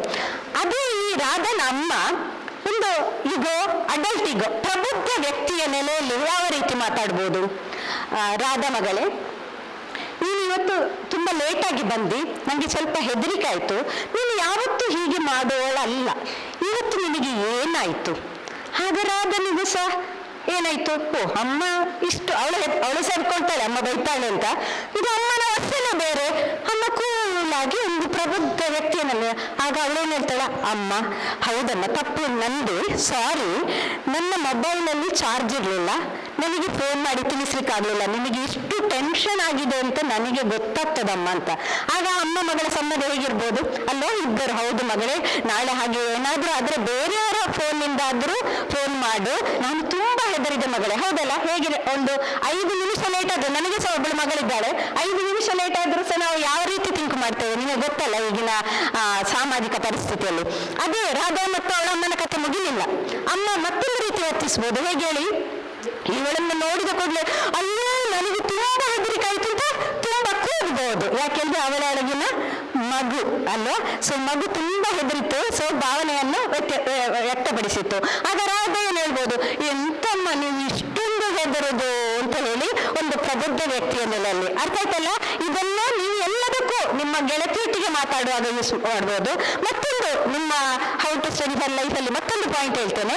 I am okay, you are okay ಅಂತ ಹೇಳುವ ಸ್ಥಿತಿ. ಹೀಗೆ ಅಂತ ಹೇಳಿದ್ರೆ ಎಲ್ಲ ಸಂದರ್ಭದಲ್ಲೂ ನಾನು ಸರಿ ಅಲ್ಲ, ಇವರಂತ ಕೂತ್ಕೊಂಡದ್ದು ಹೀಗೆ ಒಂದು ಈ ತರ ಕೂತ್ಕೊಂಡದ್ದು, ಅವಳಂತ ಅವಳ ಹ್ಯಾರ್ ಈ ತರ ಬಾಚಿದ್ದು, ನಾನು ಸರಿ ನೋಡಿ, ನಾನು ಹೀಗೆ ಡ್ರೆಸ್ ಮಾಡ್ಬೇಕು, I am okay, all others R not okay ಅಲ್ವಾ. ಎಂತ ನೀವಲ್ಲಿ ಹೀಗೆಲ್ಲ ಅದಂತ ಹಾಗೆ ಕೂತ್ಕೊಳ್ಳೋದು, ಯು ಆರ್ ನಾಟ್ ಓಕೆ, ಆ ತರ ಮಾತಾಡುವ ವ್ಯಕ್ತಿಗಳಿರ್ತಾರೆ. ಇನ್ನೊಬ್ರು ಇರ್ತಾರೆ, I am okay, she is also okay, ಅವಳು 2 ಜೊತೆ ಕಟ್ಟಿದ್ದಾಳೆ, ಅವಳ ಏಜ್ಗೆ ಅದು ಓಕೆ ಅಲ್ವಾ, ನನ್ನ ಏಜ್ಗೆ ಇದು ಓಕೆ ಅಲ್ವಾ. ಸೊ ಇನ್ನೊಂದು ಇರುತ್ತೆ, ನಾನು ಸರಿ ಇಲ್ಲ, ಅವಳು ಸರಿ ಇಲ್ಲ, I am not okay, she is also not okay. ನೀವು ನೋಡಿರ್ಬೋದು ಬೇರೆ ಬೇರೆ ವ್ಯಕ್ತಿಗಳು, ಚಾಡಿ ಹಿಡಿದು ಅಲ್ಲ ಅವನು ಸರಿ ಇಲ್ಲ, ನಾವು ಎಷ್ಟು ಸರಿ ಇದ್ದೇವೆ ಅಂತ. ಸೊ ನಾವು ತಮಾಷೆಗೆ ಹೇಳಿಕೊಂಡು ಗಂಡ ಹೆಂಡತಿ ಜಗಳ ಮಾಡುವಾಗ ಅಥವಾ ಮಕ್ಕಳು ಇದು ಮಾಡುವಾಗ ಇದು ಅರ್ಥ ಆದ್ರೆ okay okay okay you are okay, I am not okay ಅಂತ ಹೇಳಿದ್ರೆ, ಯಾರಾದ್ರೂ ಯು ಆರ್ ನಾಟ್ ಓಕೆ ಹೇಳಿದ ವ್ಯಕ್ತಿ ಕೂಡ ನಗಾಡ್ಕೊಂಡು ಅಯ್ಯಯ್ಯೋ ಇಲ್ಲ ನನ್ನದು ತಪ್ಪಾಯ್ತು, you are okay, I am not okay ಅಂತ ಹೇಳ್ತಾರೆ. ಸೊ ಎರಡನ್ನು ನೆನಪಿಟ್ಕೊಳ್ಳಿ ಆಯ್ತಾ. I am okay, you are okay, ಮತ್ತೊಂದು ಅಮ್ಮ ಮಗಳ ಕಥೆಯನ್ನು ಇದು ನೆನಪಿಟ್ಕೊಂಡ್ರೆ ನಮಗೆ ತುಂಬಾ ವರ್ತನ ವಿಜ್ಞಾನದ ಮೂಲಕ ಸುಮ್ಮನೆ ಜಗಳಗಳು, ವಾದಗಳು, ವಿವಾದಗಳು ಇದನ್ನೆಲ್ಲ ನೋಡ್ಕೊಂಡು ದೂರ ಮಾಡಿಕೊಂಡು ನಮಗೆ ಇನ್ನಷ್ಟು ಖುಷಿಯಿಂದ ಜೀವನ ಸಾಗಿಸ್ಬೋದು. ಇನ್ನೊಂದು ಲಾಸ್ಟ್ ಕ್ಯೂ ಹೇಳಿದ್ದಲ್ಲ, ಎಸ್ ಕ್ಯೂ ಅಂತ, ಅದೇನು ಸ್ಪಿರಿಚುವಲ್ ಕೋಶೆಂಟ್ ಅಂತ ಅಲ್ವಾ? ಏನು ಸ್ಪಿರಿಚುವಲ್ ಕೋಶೆಂಟ್? ಸ್ಪಿರಿಚುವಲ್ ಹೆಲ್ತ್ ಅಂತ ಹೇಳಿದ್ರೆ ಏನು ಹೇಳ್ಬೋದಾ? ಆರೋಗ್ಯ ಅಂತ ಹೇಳಿದ್ರೆ ದೈಹಿಕ, ಮಾನಸಿಕ, ಸಾಮಾಜಿಕ, ಭಾವನಾತ್ಮಕ ಹಾಗೂ ಆಧ್ಯಾತ್ಮಿಕ ಆರೋಗ್ಯ ಅಂತ ಹೇಳ್ತೇವೆ. ಆಧ್ಯಾತ್ಮಿಕ ಆರೋಗ್ಯ ಅಂತ ಹೇಳಿದ್ರೆ ಏನು ಹೇಳ್ಬೋದಾ? ಏನು ಆಧ್ಯಾತ್ಮಿಕ ಆರೋಗ್ಯ ಅಂತ ಗೊತ್ತಿಲ್ಲ ಅಲ್ಲ. ಕೆಲವರಿಗೆ ಒಂದು ಪೂಜೆ ಮಾಡೋದು, ನಾನು ಅದು ನಮ್ಮ ಆಧ್ಯಾತ್ಮದ ಭಾಗ್ಯ ಅಂತ ಅನ್ಕೊಳ್ತಾರೆ ಅಲ್ವಾ? ಅದು ಅವರವರಿಗೆ ನಂಬಿಟ್ಟದ್ದು. ಸೊ ನಾವು ಅದನ್ನು ಏನು ಅನ್ಕೊಳ್ಬೇಕು ಅಂತ ಹೇಳಿದ್ರೆ ಆಧ್ಯಾತ್ಮಿಕ ಆರೋಗ್ಯ ಅಂತ ಹೇಳಿದ್ರೆ ಜೀವನದಲ್ಲಿ ಒಂದು ಉದ್ದೇಶ ಅಲ್ವಾ, ಹ್ಯಾವಿಂಗ್ ಪರ್ಪಸ್ ಇನ್ ಲೈಫ್ ಅಲ್ವಾ? ಇದು ಆಧ್ಯಾತ್ಮಿಕವಾಗಿ. ನೀವು ಎಷ್ಟೋ ಜನ ನೋಡ್ತಾರೆ ಗೊತ್ತು ಗುರಿಯಲ್ಲಿ ಅವರವರ ಜವಾಬ್ದಾರಿ ಮಾಡದೆ having meaning and purpose in life ಅನ್ನು ಸ್ಪಿರಿಚುವಲ್ ಹೆಲ್ತ್ ಅಂತ ಹೇಳ್ಬೋದು ಅಲ್ವಾ? ಗೊತ್ತಾಯ್ತಲ್ಲ? ಮತ್ತೊಂದು ಅನ್ಕೊಳ್ಬೇಕು, ನಾವೆಲ್ಲ ಈ ಸೃಷ್ಟಿಯ ಭಾಗ, ಇದನ್ನೆಲ್ಲ ಒಂದು ನಡೆಸುವ ಒಂದು ಶಕ್ತಿ ಬೇರೆನೇ ಇದೆ ಅಲ್ವಾ? ಅದರ ಎದುರು ನಾವಿಷ್ಟು ಸಣ್ಣವರು ಅಂತ ಹೇಳುವ ಅರಿವು ಇದ್ರೆ ಅದು ತುಂಬಾ ನಮ್ಮ ಆಧ್ಯಾತ್ಮಿಕ ಆರೋಗ್ಯಕ್ಕೆ ತುಂಬಾ ಮುಖ್ಯ. ನನ್ನ ಟಾಕಿನ ಲಾಸ್ಟ್ ಪಾರ್ಟಿಗೆ ಬರ್ತಾ ಇದ್ದೇನೆ. ಅದನ್ನು ಮುಗಿಸುವ ಮೊದಲು ಒಂದು ಸ್ಪಿರಿಚುವಲ್ ಹೆಲ್ತ್ಗೆ ಸಂಬಂಧಿಸಿದಂತೆ ಒಂದು ಕತೆ ಹೇಳಬೇಕು ಅಂತ ನನಗೆ ಆಗ್ತಾ ಉಂಟು. ಅದೇನಂತ ಹೇಳಿದ್ರೆ ಒಂದು ಅಮ್ಮ ಮತ್ತು ಮಗುವಿನ ಕತೆ. ಅರ್ಥ ಆಯ್ತಲ್ಲ? ಅಮ್ಮ ಮಗು ಏನದ್ರಲ್ಲಿ ಒಂದು ವಿಶೇಷ ಅಂತ ಅನಿಸ್ಬೋದು. ಆ ಅಮ್ಮನಿಗೆ ಒಂದು 12 ವರ್ಷದ ಮಗು ಇದೆ. 12 ವರ್ಷದ ಮಗು ಏನು ವಿಶೇಷ ಅಂತ ಹೇಳಿದ್ರೆ ಆ ಮಗುವಿನ ಬೆಳವಣಿಗೆ ಕೇವಲ 1 ವರ್ಷ 2 ತಿಂಗಳಿನಷ್ಟು ಮಾತ್ರ. ಆ ಮಗುವಿಗೆ ತಿನ್ಲಿಕ್ಕಾಗೋದಿಲ್ಲ, ಮಾತನಾಡ್ಲಿಕ್ಕಾಗೋದಿಲ್ಲ. ಆದ್ರೂ 12 ವರ್ಷ ಆದ್ರೆ ಆಗಿದೆ, ಆದ್ರೆ ಬೆಳವಣಿಗೆ ಇಲ್ಲ. ಆದ್ರೆ ಈ ಅಮ್ಮ ಆ ಮಗುವನ್ನು ಎಲ್ಲ ಕಡೆ ಕರ್ಕೊಂಡು ಹೋಗ್ತಾಳೆ, ತುಂಬಾ ಪ್ರೀತಿಯಿಂದ ನೋಡ್ತಾಳೆ. ಆಗ ಅವಳ ಫ್ರೆಂಡ್ ಕೇಳಿದ್ದ, ಅಮ್ಮನ ಫ್ರೆಂಡ್, ನಿನಗೆ ಬೇಸರ ಆಗೋದಿಲ್ವಾ? ದೇವರ ಹತ್ರ ಕೋಪ ಬರೋದಿಲ್ವಾ? ನಿನಗೆ ಯಾಕೆ ಈ ತರ ಮಗುವನ್ನು ಕೊಟ್ಟಿದ್ದಾರೆ ಅಂತ. ಆಗ ಆ ಅಮ್ಮ ಹೇಳಿದ್ದು ಆಧ್ಯಾತ್ಮಿಕ ಆರೋಗ್ಯ ಎಷ್ಟು ಮುಖ್ಯ ಅಂತ ಅನಿಸತ್ತೆ. ಅವಳು ಹೇಳಿದ್ದು, ಇಲ್ಲ, ದೇವರಿಗೆ ಚೆನ್ನಾಗಿ ಗೊತ್ತು, ಇಲ್ಲ ದೇವರಿಗೆ ಚೆನ್ನಾಗಿ ಗೊತ್ತು ಈ ಮಗುವನ್ನು ಬೇರೆ ಯಾವ ಅಮ್ಮ ಸಹ ಇಷ್ಟು ಚೆನ್ನಾಗಿ ನೋಡ್ಲಿಕ್ಕೆ ಸಾಧ್ಯ ಇಲ್ಲ ಅಂತ. ಅರ್ಥ ಆಯ್ತಲ್ಲ? ಅವಳ ಮೀನಿಂಗ್ ಅಂಡ್ ಪರ್ಪಸ್, ಅವಳ ಉದ್ದೇಶ ಜೀವನದಲ್ಲಿ ಏನಂತ ಹೇಳಿದ್ರೆ ಆ ಮಗುವನ್ನು ಚೆನ್ನಾಗಿ ಮಾಡೋದು ಅಂತ. ಅವಳಿಗೊಂದೇ ಆಲೋಚನೆ. ಈಗ ನಾವು ಯಾವಾಗ ಹ್ಯಾಪಿ ಇರ್ತೇವೆ ಅಂತ ನಾನು ಹೇಳಿದಲ್ವಾ, ಮನಸ್ಸಿಗೆ ಏನು ಬೇಕು ಅಂತ ಕೇಳಿದಲ್ವಾ, ಮನಸ್ಸಿಗೆ ಒಳ್ಳೆಯ ಆಲೋಚನೆ ಬೇಕು ಮತ್ತು ಏಕಾಗ್ರತೆ. ಆ ಅಮ್ಮನಿಗೆ ಏಕಾಗ್ರತೆ ಏನು ಗೊತ್ತಾ? ಈ ಸ್ಪೆಷಲ್ ಚೈಲ್ಡ್ ಅಲ್ವಾ, 12 ವರ್ಷ ಆದ್ರೂ ಕೇವಲ 1 ವರ್ಷ ಇರೋ ಮಗುವನ್ನು ನಾನು ಚೆನ್ನಾಗಿ ನೋಡ್ತೇನೆ ಅಂತ ಹೇಳುದು. ಸೊ ಇದು ತುಂಬಾ ತುಂಬಾ ಮುಖ್ಯ. ಸೊ ನಾವು ಹಾಗಾಗಿ ಹೇಳ್ಬೋದಲ್ಲ, ನನ್ನ ತಲೆ ಕೂದಲು ಸರಿ ಇಲ್ಲ, ನನ್ನ ಮುಖ ಸರಿ ಇಲ್ಲ, ನನ್ನ ಮೂಗು ಸರಿ ಇಲ್ಲ ಎಲ್ಲ ಹೇಳುವಾಗ ನೀವು ಅನ್ಕೊಳ್ಳಿ, ನಿಮಗೆ ಮಾತನಾಡ್ಲಿಕ್ಕೆ ಆಗ್ತದೆ, ನೋಡ್ಲಿಕ್ಕೆ ಆಗ್ತದೆ, ಕೇಳಲಿಕ್ಕೆ ಆಗ್ತದೆ, ಅಲ್ಲ ಉಸಿರಾಡ್ಲಿಕ್ಕೆ ಆಗ್ತದೆ. ಇದನ್ನೆಲ್ಲ ಕಳೆದುಕೊಂಡಂತಹ 1 ವರ್ಷದ 2 ವರ್ಷದ 4 ವರ್ಷದ ಮಕ್ಕಳನ್ನು ನಾವು ನೋಡ್ತೇವೆ. ಸೊ ಆಧ್ಯಾತ್ಮಿಕ ಆರೋಗ್ಯ ಅಂತ ಹೇಳೋದು ತುಂಬಾನೇ ಮುಖ್ಯ. ಇನ್ನು ಕೊನೆಯದಾಗಿ ಆಯ್ತು, 4 ಟಾಪಿಕ್ ಆಯ್ತು, ಇನ್ನೂ ಸಹ ಏನು ಮಾತಾಡ್ತಾರೆ ಹೇಳಿದ್ರೆ, ನೀವು ಇಷ್ಟೆಲ್ಲ ಕೇಳಿದ್ರಲ್ಲ, ಟೇಕ್ ಹೋಮ್ ಮೆಸೇಜ್ ಅಂತ ಬೇಕಲ್ವ? ಮನೆಗೆ ಹೋಗುವಾಗ ಏನು 1-2 ಪಾಯಿಂಟ್ ಆದ್ರೂ ನೀವು ತಕೊಂಡು ಹೋಗ್ಬೇಕು ಅಲ್ವಾ? ಸೊ ಇದನ್ನು ನಾನು ಯಾಕೆ ಹೇಳ್ತೇನೆ ಅಂತ ಹೇಳಿದ್ರೆ, ನೀವು 3 Rಗಳನ್ನು ನೆನ್ಪಿಟ್ಕೊಳ್ಬೇಕು. ಸೊ ಜವಾಬ್ದಾರಿಗಳು ಏನು ಗೊತ್ತಾ? ನೀವು ಚಾಲೆಂಜಸ್ ಇದೆ. ಜವಾಬ್ದಾರಿ ಏನಂತ ಹೇಳಿದ್ರೆ, ನೀವು ಯಾವುದೇ ಸಂದರ್ಭದಲ್ಲಿ ರೆಸ್ಪಾನ್ಸಿಬಲ್ ಆಗಿರ್ಬೇಕು. ರೆಸ್ಪಾನ್ಸಿಬಲ್ ರಿಲೇಶನ್ಶಿಪ್ ಚೆನ್ನಾಗಿರ್ಬೇಕು, ಮತ್ತೆ ರೆವರೆನ್ಸ್ ಟುವರ್ಡ್ಸ್ ಲೈಫ್, ಜೀವನಕ್ಕೆ ಒಂದು ಕೃತಾರ್ಥ ಭಾವನೆ ಬೇಕು. ಆಯ್ತು, ನನಗೆ 30 ಮಾರ್ಕ್ ತೆಗೆಯೋಳು ಆಗಿರ್ಬೋದು, ಆದ್ರೆ ನಾನು ಇನ್ನು 40 ಮಾರ್ಕ್ ತೆಗೆಯುತ್ತೇನೆ, 40 ಇದ್ರೆ 50 ತೆಗಿತೇನೆ. ನನಗೆ ದೇವರು ಓದ್ಲಿಕ್ಕೆ ಕಣ್ಣಿನ ಶಕ್ತಿ ಕೊಟ್ಟಿದ್ದಾರೆ, ಕೇಳ್ತದೆ, ನಡಿಲಿಕ್ಕೆ ಆಗ್ತದೆ. ಸೊ ಈ ತರ ಇದ್ರೆ ನಿಮಗೆ ನಿಮ್ಮ ಬೆಟರ್ ವರ್ಷನ್ ಖಂಡಿತ ಮಾಡ್ಕೊಳ್ಬೋದು. ಸೊ ಸಾಮಾನ್ಯವಾಗಿ ನಾನು ಸ್ವಲ್ಪ ಓದೋ ಅಭ್ಯಾಸ ಇದೆ. ವೀಣಾ ಡಾಕ್ಟರ್ ತುಂಬಾ ಓದ್ತಾರೆ. ಸೊ ಅದರಲ್ಲಿ ನಾನು ಟಾಗೋರ್ನ ಒಂದು ವಿಷಯವನ್ನು ನಿಮ್ಮ ಮುಂದೆ ಪ್ರಸ್ತುತಪಡಿಸ್ಲಿಕ್ಕೆ ಇಷ್ಟಪಡ್ತೇನೆ. ಸಾಮಾನ್ಯವಾಗಿ ನಾವು ಹುಟ್ಟಿದಾಗ ಮಕ್ಕಳು ಏನು ಅನ್ಕೊಳ್ತಾರೆ, ಜೀವನ ಅಂತ ಹೇಳಿದ್ರೆ ಏನಂತ ಅನ್ಕೊಳ್ತಾರೆ? ಸಣ್ಣ ಸಣ್ಣ ಮಕ್ಕಳು ಬಯಸ್ಕೊಳ್ಳಿ, ಒಂದು 5 ವರ್ಷ 6 ವರ್ಷ ಜೀವನ ಅಂತ ಹೇಳಿದ್ರೆ ಗಮ್ಮತ್ತು ಅಲ್ವಾ? ಸಾಮಾನ್ಯವಾಗಿ ಒಂದು 20 ವರ್ಷದವರೆಗೂ ಸಹ ಈಗ ಎಲ್ಲರೂ ಹಾಗೆ ಅನ್ಕೊಳ್ತಾರೆ ಅಲ್ವಾ? ಜೀವನ ಅಂತ ಹೇಳಿದ್ರೆ ಬಾರ ಗಮ್ಮತ್ತು ಮಾಡುವ, ಮಜಾ ಮಾಡುವ, ಅಲ್ಲಿ ತಿರುಗುವ ಅಲ್ವಾ? ಸೊ ಮತ್ತೆ ಕ್ರಮೇಣ ಗೊತ್ತಾಗ್ತದೆ, ಜೀವನ ಅಂತ ಹೇಳಿದ್ರೆ ಗಮ್ಮತ್ತಲ್ಲ, ಜೀವನ ಅಂತ ಹೇಳಿದ್ರೆ ಕೆಲಸ ಅಂತ ಗೊತ್ತಾಗತ್ತೆ ಅಲ್ವಾ? ಒಂದು 20ರಿಂದ 40 ವರ್ಷ ಆಗುವಾಗ. ಕ್ರಮೇಣ 40 ವರ್ಷ ಸಹ ಕಳೆದ ಮೇಲೆ ಏನು ಗೊತ್ತಾಗತ್ತೆ ಗೊತ್ತಾ ಮಕ್ಕಳೇ? ಕೆಲಸವೇ ಗಮ್ಮತ್ತು ಅಂತ ಅರ್ಥ ಆಯ್ತಲ್ಲ. ಸೊ ಈ ಕೆಲಸವೇ ಗಮ್ಮತ್ತು, ವರ್ಕ್ ಇಸ್ ಜಾಯ್ ಅಂತ ಹೇಳುವುದನ್ನು ನಿಮಗೆ ಬೇಗನೆ ಅರ್ಥ ಆದ್ರೆ ಹೇಗೆ ಅಲ್ವಾ? ನಿಮ್ಮ ವರ್ಕ್ ಏನು ಮಕ್ಕಳಾಗಿ? ನಿಮ್ಮ ಜವಾಬ್ದಾರಿ ಏನು? ನಿಮ್ಮ ಜವಾಬ್ದಾರಿ ಏನು? ಓದುದು, ಬರೆಯುವುದು, ಆಟದಲ್ಲಿ ನೀವು ಇದ್ರೆ ಅದರಲ್ಲಿ ಇದಾಗೋದು, ಲಲಿತ ಕಲೆಯಲ್ಲಿದ್ರೆ ಅದರಲ್ಲಿ ಫೋಕಸ್ ಆಗೋದು, ಆ ಥರ ಏನಾದ್ರೂ ಒಂದು ನಿಮಗೆ ಎದುರು ಇದ್ರೆ ನಿಮ್ಮ ಆಲೋಚನೆಗಳು ತುಂಬಾ ಫೋಕಸ್ ಆಗತ್ತೆ, ನೀವು ತುಂಬಾ ಖುಷಿಯಿಂದ ಇರ್ತೀರಿ, ಅದರಲ್ಲಿ ಮೇಲೆ ಮೇಲೆ ಬರಲಿಕ್ಕೆ ಸಾಧ್ಯ ಆಗತ್ತೆ. ಸೊ ನಾನೆಲ್ಲ ನಿಮ್ಮ ಎಸ್ಪೆಷಲಿ ಹೆಣ್ಣು ಮಕ್ಕಳಿದ್ದೀರಾ, ನಿಮ್ಮನ್ನೆಲ್ಲ ಹೇಳೋದು ಏನಂತ ಹೇಳಿದ್ರೆ, ನಿಮ್ಮನ್ನು ನಾನು ಪ್ರಕೃತಿಯಲ್ಲಿರುವ ಹೂವುಗಳಿಗೆ ಕಂಪೇರ್ ಮಾಡ್ತೇನೆ. ಅದರಲ್ಲಿ ಎಲ್ಲರಿಗೂ ಇಷ್ಟವಾದ ಹೂ ಯಾವುದು? ಒಂದು ಗುಲಾಬಿ, ಮತ್ತೊಂದು ಮಲ್ಲಿಗೆ. ಸೊ ಗುಲಾಬಿ ಏನು ಅನ್ಕೊಳ್ತದೆ ಗೊತ್ತಾ? ನಾನು ಮಲ್ಲಿಗೆ ಹಾಗೆ ಇಲ್ಲಲ್ಲ ಅಂತ ಅನ್ಕೊಳ್ತದೆ. ಮಲ್ಲಿಗೆ ಏನು ಅನ್ಕೊಳ್ತದೆ ಗೊತ್ತಾ? ನಾನು ಗುಲಾಬಿ ಆಗಿಲ್ಲ. ಸೊ ನಿಮ್ಮ ಉದ್ದೇಶ ಏನು? ನಿಮ್ಮ ಬೆಟರ್ ವರ್ಷನ್. ನೀವು ಮಲ್ಲಿಗೆ ಆದ್ರೆ ಬೆಟರ್ ಮಲ್ಲಿಗೆ ಆಗ್ಬೇಕು ಅಲ್ವಾ? ನೀವು ಸಂಪಿಗೆ ಆದ್ರೆ ಬೆಟರ್ ಸಂಪಿಗೆ ಆಗ್ಬೇಕು. ಸೊ ನಿಮ್ಮ ವರ್ಷನ್ ಅಲ್ವಾ? ನಿಮ್ಮನ್ನು ಒಂದು 60% ತಗೊಳ್ಳುವವರನ್ನು 100% ತೆಗೆಯುವವರೊಟ್ಟಿಗೆ ಕಂಪೇರ್ ಮಾಡೋದಲ್ಲ. ನಮಗೆ ಎಲ್ಲ ವರ್ಗದ ಎಲ್ಲ ಆಸಕ್ತಿಯ ಮಕ್ಕಳು ಬೇಕು ಸಮಾಜದಲ್ಲಿ, ಕೇವಲ ಮಾರ್ಕ್ಸ್ ತೆಗೆಯುವ ಮಕ್ಕಳು ಮಾತ್ರ ಅಲ್ಲ. ಸೊ ನಿಮ್ಮ ಏನು ಸ್ಕಿಲ್, ನಿಮಗೆ ಯಾವುದರಲ್ಲಿ ಆಸಕ್ತಿ, ಇದನ್ನೆಲ್ಲ ಕರೆಕ್ಟಾಗಿ ಗುರುತಿಸಿಕೊಂಡು ನೀವೆಲ್ಲರೂ ನಿಮ್ಮ ಬೆಟರ್ ವರ್ಷನ್ ಮಾಡ್ಕೊಳ್ಳಿ. ಹಾಗೂ ನಿಮ್ಮನ್ನೆಲ್ಲ ನೋಡುವಾಗ ನಾನು ಫಸ್ಟ್ ನೋಡೋದು ನಿಮ್ಮ ಒಂದು ಜೊತೆ ಕಣ್ಣುಗಳನ್ನು.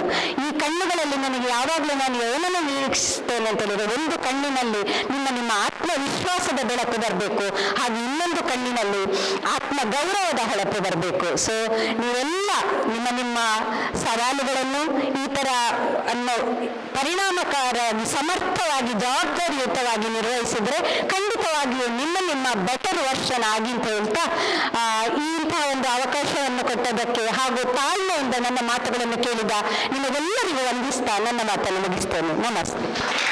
ಇಷ್ಟು ಹೊತ್ತು ಹದಿಹರೆಯದ ಜವಾಬ್ದಾರಿಗಳು, ಸವಾಲುಗಳ ಬಗ್ಗೆ ಕೇಳಿದಿರಿ. ನನಗೆ ಅವರನ್ನು ನೋಡುವಾಗ ಅವರು ಟೀಚರ್ ಹಾಗೆ ಅನ್ನಿಸಿತು.